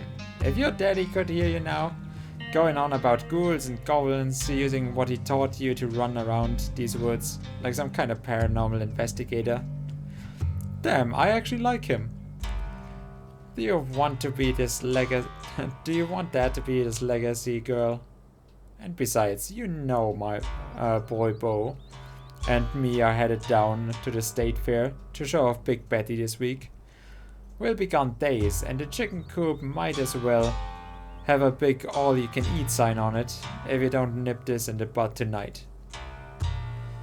You know how I feel about my chickens. I couldn't take it if I lost any more of my poor little ladies. Oh. And you know I have to put a video by tomorrow's evening.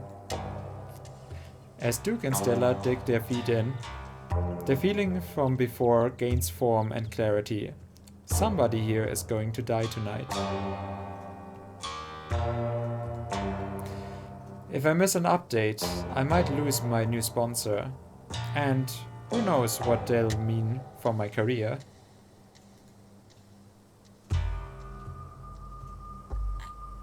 I should not say that, but I'm gonna say it. Now what's that supposed to mean? Are you trying to threaten me?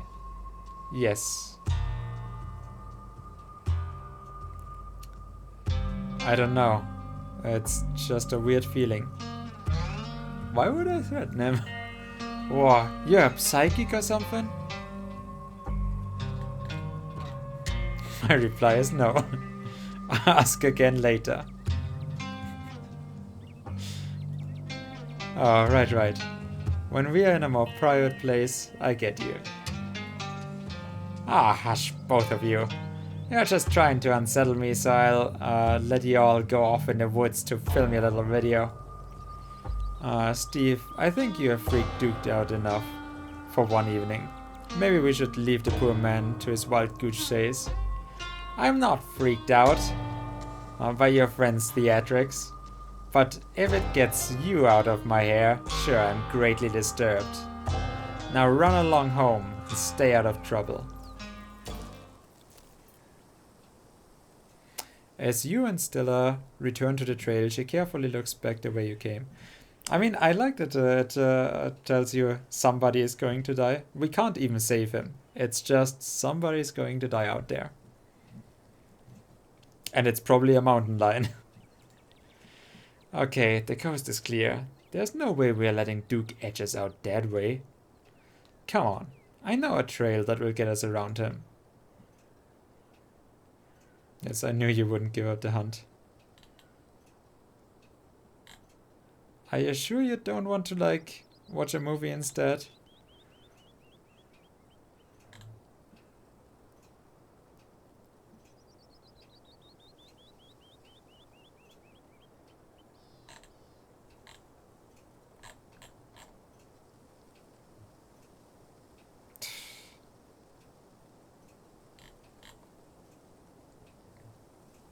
Let's see where this goes. Nah, no wait, not with Duke and his shotgun out there. I like my head intact, not blown to pieces, thank you very much. Well, you don't have to worry about old Duke. I've been out trekking with him before. The man sounds like a truck crashing through the trees when he talks. Even if we do cross paths, we'll hear him long before he catches wind of us. There's no shaking you, is there? Yeah, so we are going. Okay, I can't. Okay. Silently follow. Oh, fine. There's no shaking you, is there? You'll just follow me until I finally relent and go monster hunting with you. I promise it will be fun, apart from the murders, and safe. The trail's just up this way. Let's go.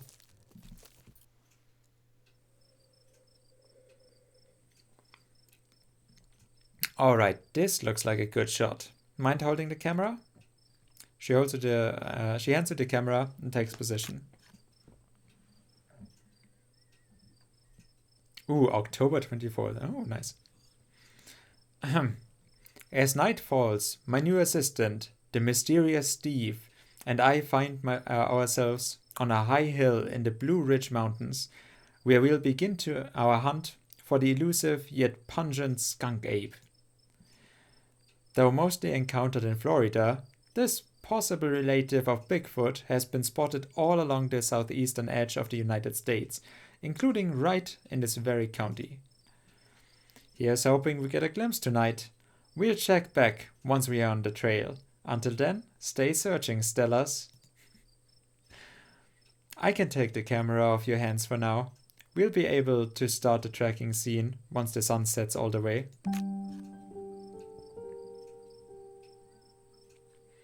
In the meantime, we get to take in all of the gorgeous scenery.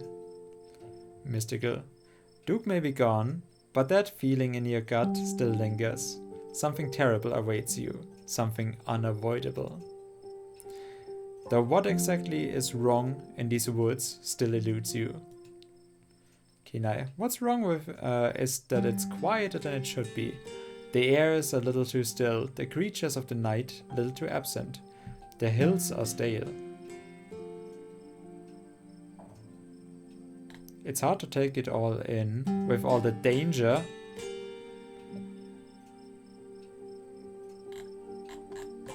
Well, let's be more mythical. There's something wrong in the air. It feels oppressive, dark. You don't happen to mean stinky, do you? Do you think you're smelling the skunk ape? No, that's just me. No, something metaphorically oppressive and dark.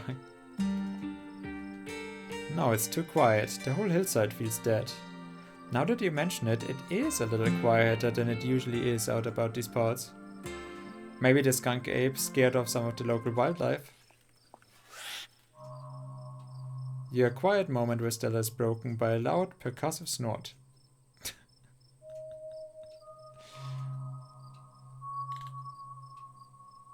It's Duke back with his shotgun. Run! Death has come for me at last. Goodbye, cruel world. No need to come to terms with your own mortality just yet. That's just the sound deer make when they want to warn the rest of their herd about big scary predators like us. Let's check it out. I think I have just ruined the oh my god, I actually have something valid to be saying. Oh, that's a lot of darkness there. That is a lot of darkness. As you and Stella hear the footfalls of animals retreating into the woods, she reaches for a flashlight. Oh my.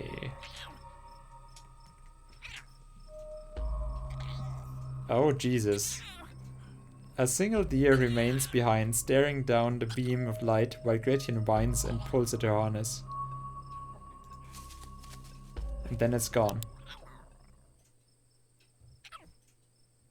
Jeez, Gretchen, calm down. You're gonna hurt yourself.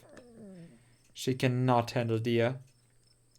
When she gets like this, I usually have to pick her up and hold her.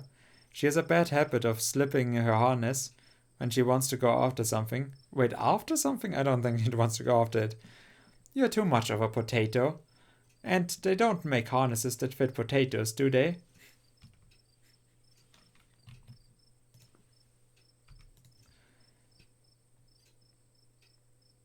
Why did you bring her with you? Well, that got my heart rate up. There was something wrong with that deer. Did you see its face? Now that you mention it, there was something a little off. I'd bet it was an abscess, maybe a tumor. It's not like white animals can get those taken care of, so they just get bigger and bigger. Poor thing. But there's not much we can do about it.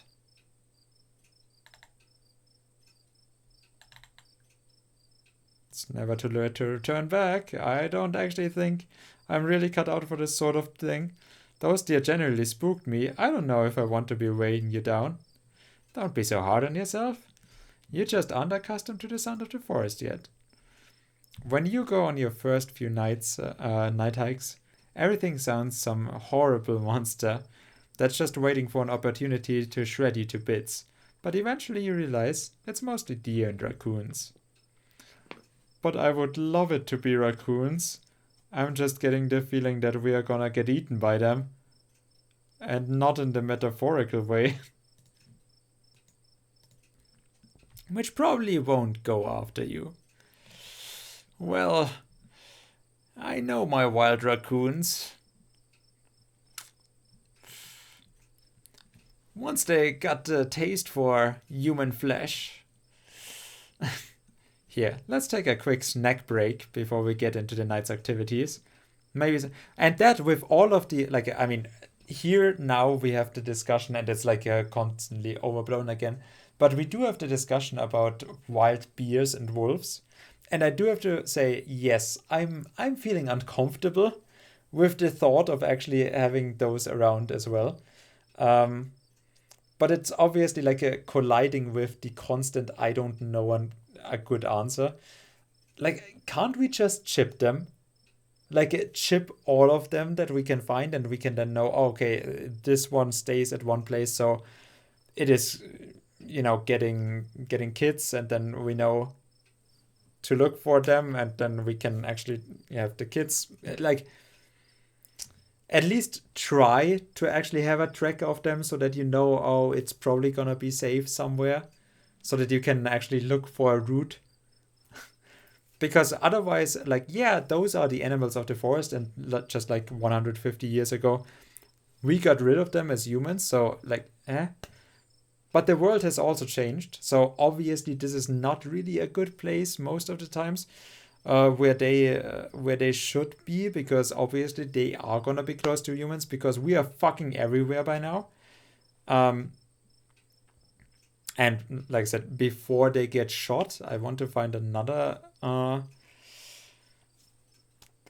way about it. But like I said, I'm also not super happy with them around, sure. Although the panic that our politicians are driving, because obviously we have to, because like our politicians, I'm saying because my region has politicians in the opposition right now, so obviously they have to go against, like, or have to find any topic they can go up against with how it is going, and that is the worst ever, and that is killing all the people, and oh my god. Like, obviously that is their arguments. That is just bullshit as well, but still. It does give you a little flare of danger that you should normally get from just wild boars. But to actually have beers, I don't know. Yeah, let's take a quick snack break before we get into the night's activities. Maybe some food will help settle your nerves. As you settle down to rest, Stella breaks open a bag of assorted snacks. Ooh, take a trail mix, extra M&Ms. Dried apricots, take a sesame sticks. No thanks, I'm not really hungry. I want some dried apricots. I actually tried these myself. I wound up getting a bunch of apricots for free from Janie a while back and didn't know what else to do with them. It's wild how easy it is to make your own dried fruit. That is true.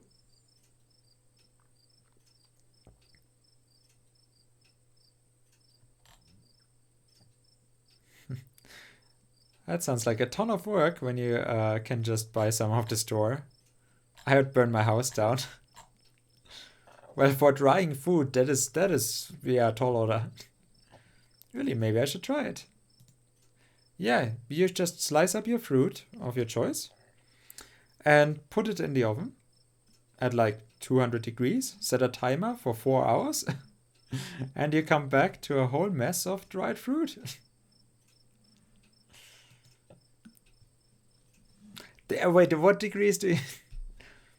Do make sure to set a timer though. That's the most important part of cooking, honestly. Never assume you'll be able to tell how much time has passed. Yeah, I mean, like literally when I'm cooking, it's literally just keep eye contact with that damn thing. I can't do it otherwise. When I'm doing anything remotely otherwise, it is like, okay, the food is burned. That I can just assume as much. Just keep eye contact with the meat that I'm trying to cook at all times. Not blinking may be allowed like once or twice a minute, but that at most. Otherwise, the food is burned. I guess that actually applies to a lot of things. Like how much time we have wasted eating here. You and Stella settle down and on an overlook, snacks in hand, as the quiet sounds of evening wildlife wash over you. Gretchen gnaws a stick, distracted for the time being. So, tell me what it's like in Steve Town. Do you have a house, an apartment? Do you live with family, roommates, pets? Tell me what it's like to be Steve.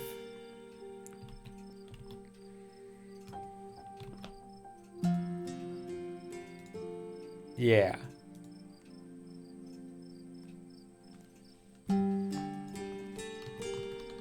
Yeah. Tell me. Steve. I live alone in a dingy studio apartment. I live in a closet in a house with 10 roommates. I live in a doorless basement that floods whenever it rains. I live in an apartment with a difficult roommate.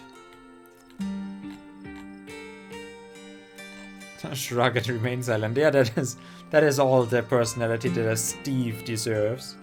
I actually now streamed longer than I planned to. Just because it is nice. It's actually just very nice to stream. The game has a very good feel about it. I basically don't even want to have it go to the dark horror stuff. This is a really nice slice of life story. I could just go with like, oh yeah, 1 week of town's business.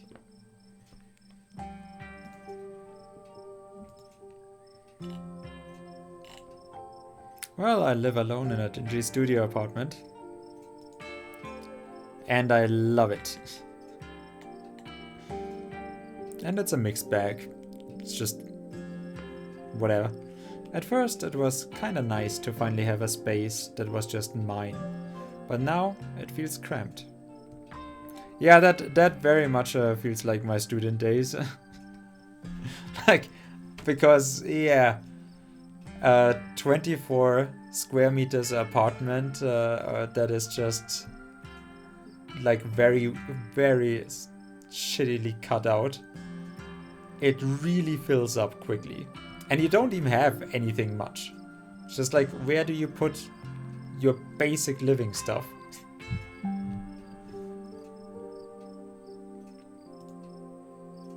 It's like I'm stuck in a closet alone, and no one can come let me out. Because I chose this for myself.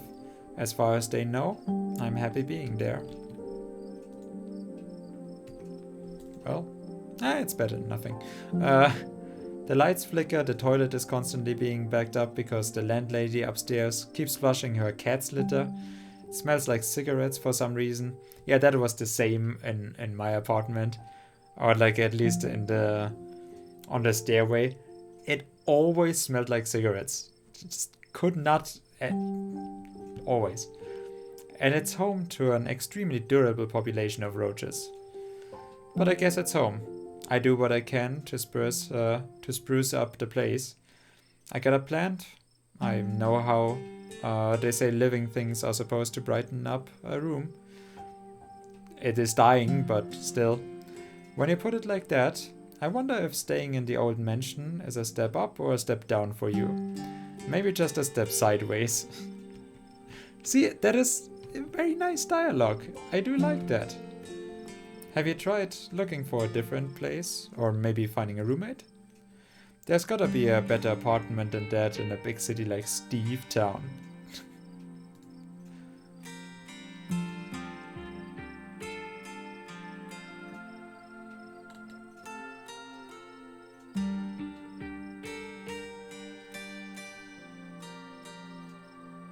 Oh, just shrug. Sorry to pry. So, what do you do for a living? I build programmatic ads for a company nobody's ever heard of. Arts and crafts on Etsy. Well, it hasn't gone that far down the shit down. First year associate. I'm a streamer. Oh hell no.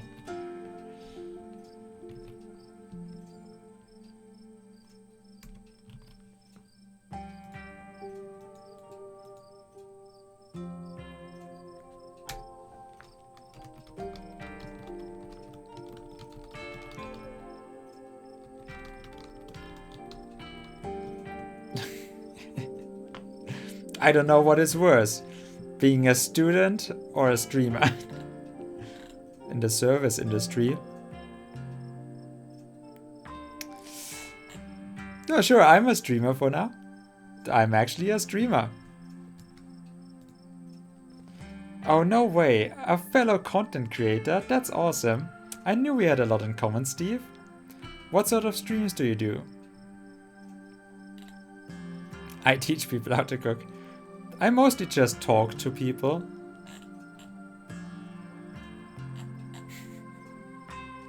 Yeah, I guess I mostly do just talk to people, but when there's nobody there, I play video games, so... Huh... Sometimes it's about my life. Sometimes I spend a few hours giving folks advice. When you see mutated deer trying to eat your flesh, probably go after it. That sounds really chill, Steve. I'll have to check it out sometime this week. Oh. Okay, so now I need a Stella to come around and Steam, on stream. Like I said, we have all the... See, I have a 0-1 Ella in here. I'm gonna call... See, I knew the bots were actually good for something. Great, that's good enough for me. Hey, I've got the Ella vibe. So that's perfectly fine for me. I told you the bots were good for something. Especially the female appearing bots. Well, I'll have to check it out sometime this week. And I'm just streaming for the rest of the week, so yeah. How do you like it? I used to like it, but now I don't know.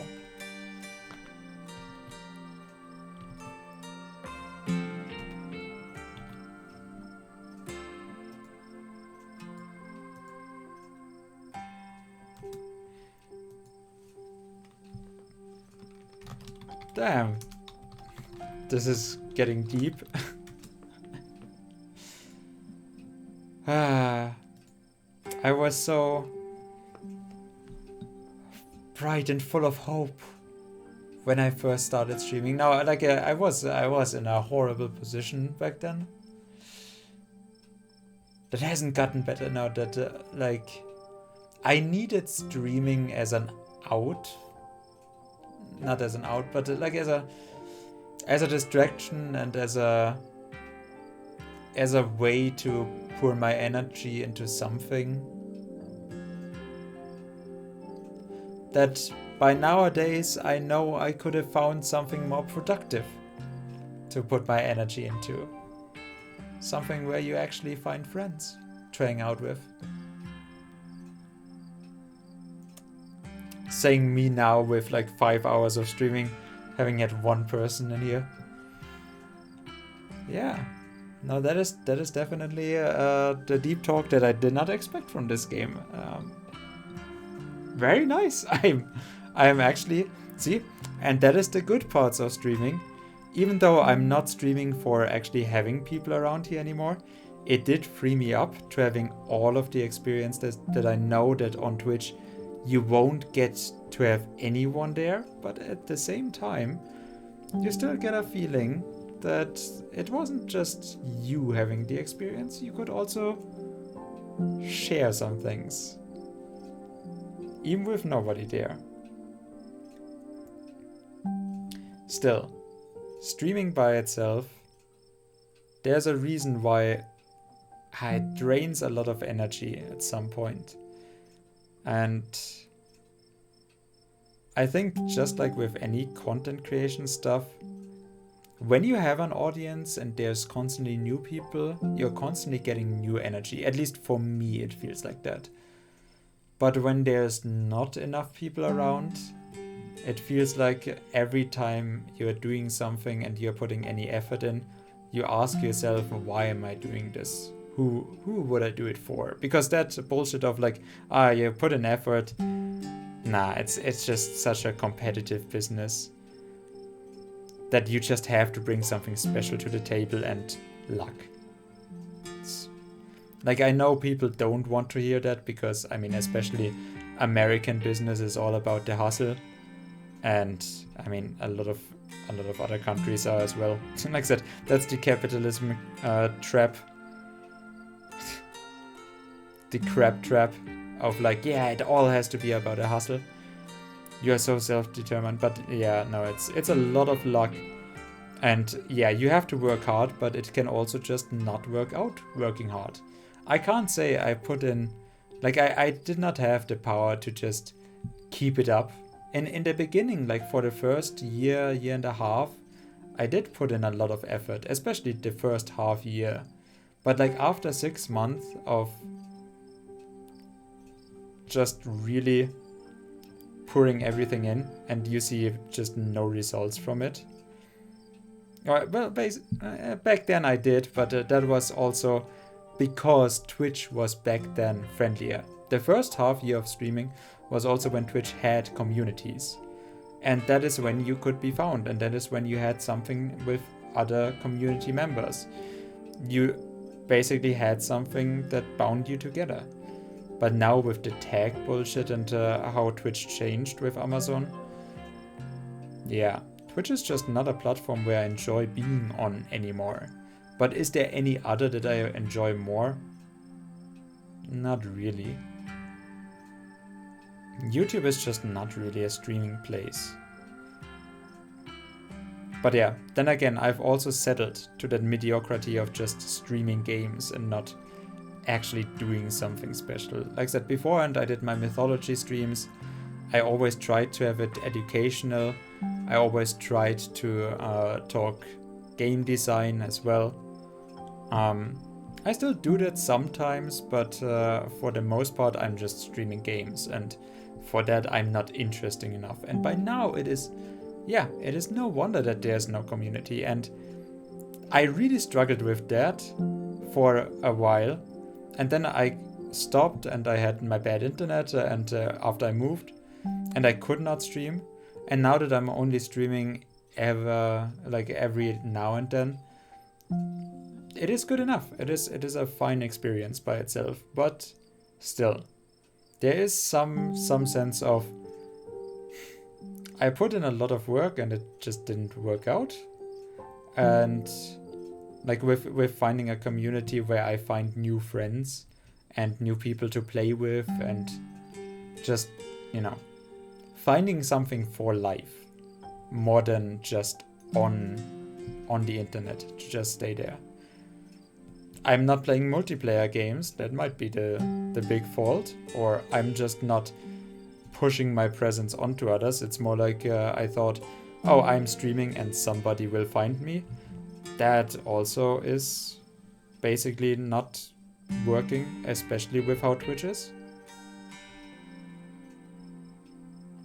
But yeah, it is a mixed bag with Twitch.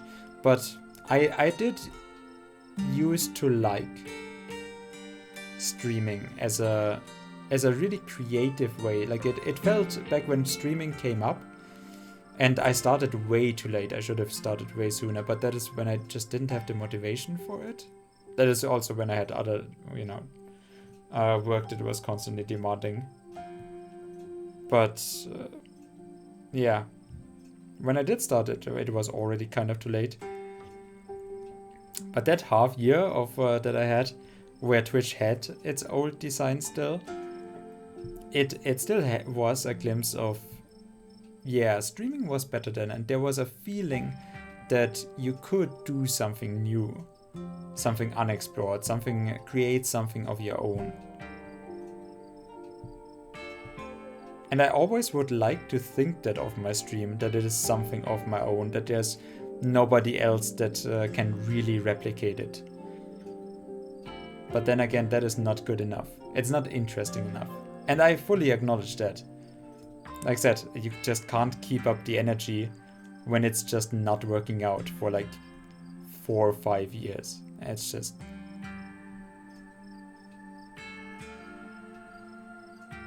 I don't know. Would you call it mellow? Not really. But yeah, I'm also seeing what else has become of streaming, and there's not many people on Twitch striving for something. Like, many people that have a big audience.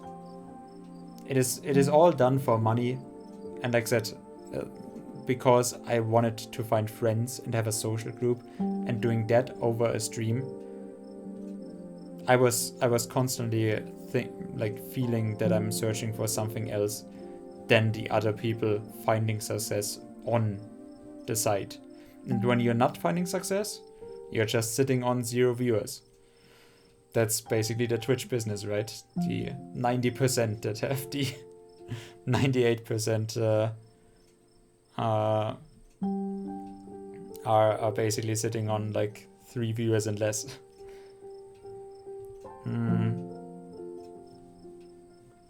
But yeah, like something of that sort. Just I do not care that my stream is not popular, but I do care that I somehow did not manage to make or to create a friend group that is there even when I'm not streaming. To find that. It did cure a little bit of my social anxiety, I guess. And it did help throughout that first 1.5 year period when I did need to occupy my brain more than anything else. But yeah, it does feel like I failed at the original mission that I had for myself, which was not a mission to earn money or fame, but just something very simple. And to not reach something like that does make me feel like a failure in some ways. It really does. So, it's not that I do mind streaming, but it constantly reminds me of that I'm just not really good enough. Thank you for actually supporting that with the music game. I really do appreciate it. But now that it's a job, it's gotten way more stressful. Well, that is not what I've just explained, but good enough. Yeah. I'm kind of struggling to keep up a positive attitude, honestly.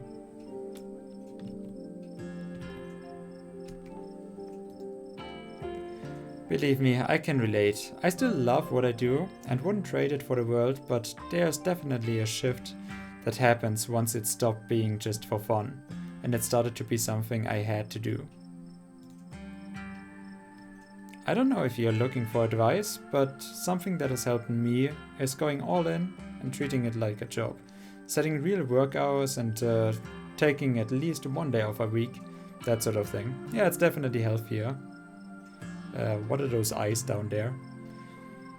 You'd think it would hurt your productivity, but for me, it just meant a day a week I wasn't spending stressing myself out. Which is, like, yeah, you don't really have off times when you stream and you're trying to make the stream something special. That is why I say, like, that first half year when I really tried, you basically like, you occupy half a day with streaming. And then you do half a day of preparing for the next stream. And you're sitting there for like 14, 15 hours a day. And then you're doing that with a schedule of just 5 days a week. It still feels super exhausting. But then again, for productivity sense, like on Twitch, you do have to actually stream like at least 4 times a week. So taking days off where you then prepare to make another stream better, not really. In that sense, making YouTube videos is better. I don't know.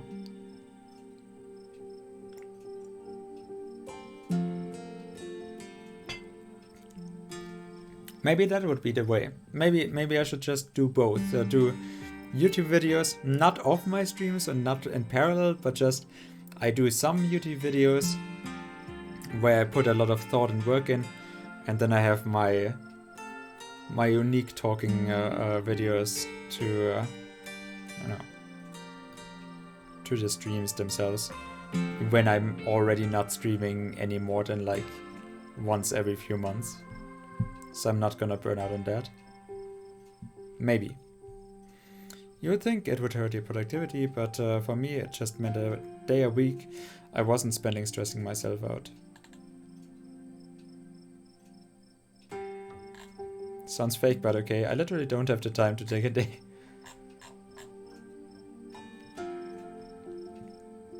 I can't imagine you being stressed. Thanks. It's taking a lot of work to be this carefree. Keen eye. For a moment, you think you catch something in the tree line from out there.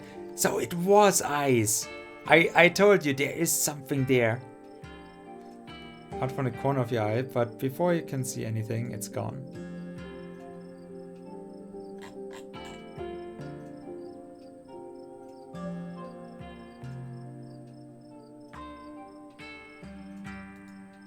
I think I saw something out there. It might be Skunk Ape. Do your best to pretend it isn't watching us. We don't want to scare it off. So, what about you? What's your living situation? I mean, I wanted to ask the question anyway, so I'm glad that it gives me that. Although I feel like I'm very uncomfortable right now. Gretchen and I live in a little house just outside town. Wait, a girl as perfect as you would not be single. That's the first bullshit one. No. That wouldn't happen in real life. It's actually the house I grew up in. So it has a lot of pleasant memories attached to it. And I'm glad I could keep it in the family.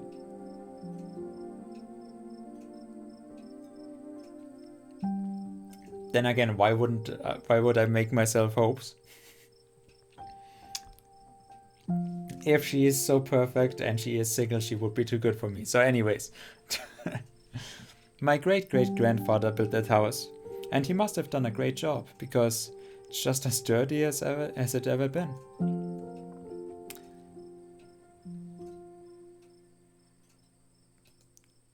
Keeping the house in the family? Is it just you there? Yeah, it's just me and Gretchen. My parents died a few years back. But it's okay, I've done my mourning. Life goes on. And we still get to live in our beautiful family home. Just me and Gretchen. It could be a lot worse.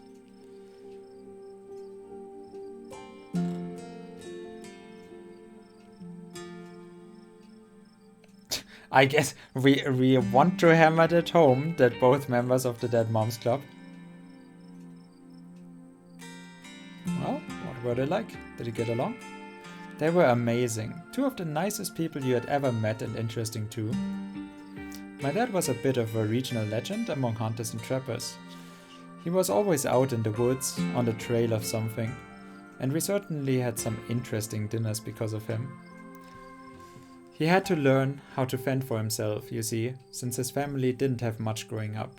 So he learned how to hunt and trap, and got damned good at it. He always made sure I had food, and that I knew how to get it if I ever found myself too far from a grocery store. I could make us a pretty good salad, with just what's in the clearing, if I had to, though it wouldn't exactly taste great. As for my mom, she was a saint. She was the local vet, the lady all the farms in the county knew to call if their animals were in need of something. She was smart as a whip, and strong to boot. Turns out pulling calves out of 1,600 pound cows all day is a great way to build muscle. That is a job where I'm just like, oh my god. But she was gentle too. Even the smallest mouse would get a proper care in her hands. I'm sure she is most of the reason Gretchen here is one of the oldest dogs I've ever met. So yeah, those were my parents. I'm sorry for your loss. I can relate, my mom. I guess we are both men. No need to overshare.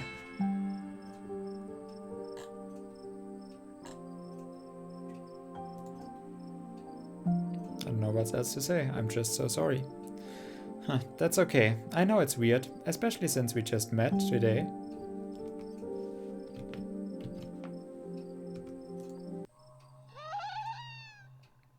Oh!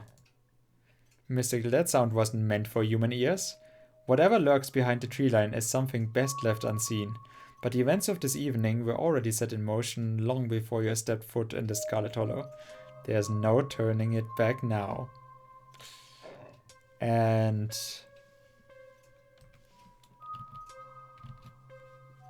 see, I love the music, I love the feeling. I'm almost like, oh, I'm good. I can just not do this. We could just stay with the other thing forever. But yeah. And with that, we are ending it for tonight. Find out. Sorry, I'm posting this on my Discord as well. Find out more tomorrow, because I'm definitely playing more of that. I'm so glad I started this. Really, really good game. Although now we are doing the, you know, like the crazy horror stuff. I don't know, man. But it doesn't take away from what it, you know, from what it had set up and what it had set up for the past, I want to say, like, how far am I in right now? 5 hours. So I wanted to do like, maybe we're going to do 4 hours. So I streamed over an hour longer than I actually planned. Because it was just so sweet. And I played it for like 3 hours now. So yeah.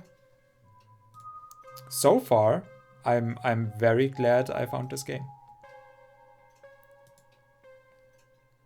So let's empty slot this.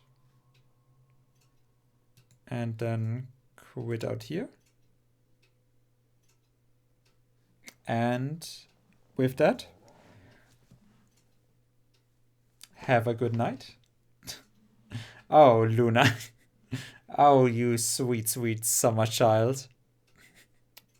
You're missing nothing of the horror. You're just missing all of the wholesomeness. Um, yeah, definitely watch the VOD of this if you want to actually be caught up for this tomorrow. Um,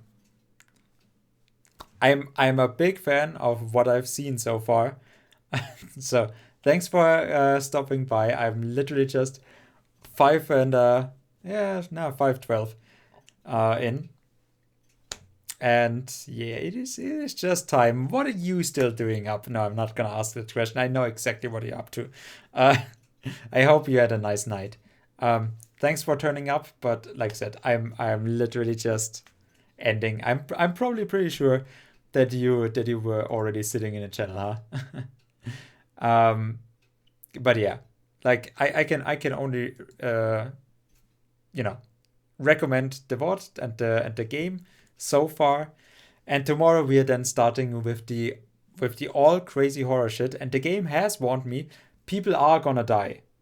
It has warned me insistently, excessively, 10 times by now.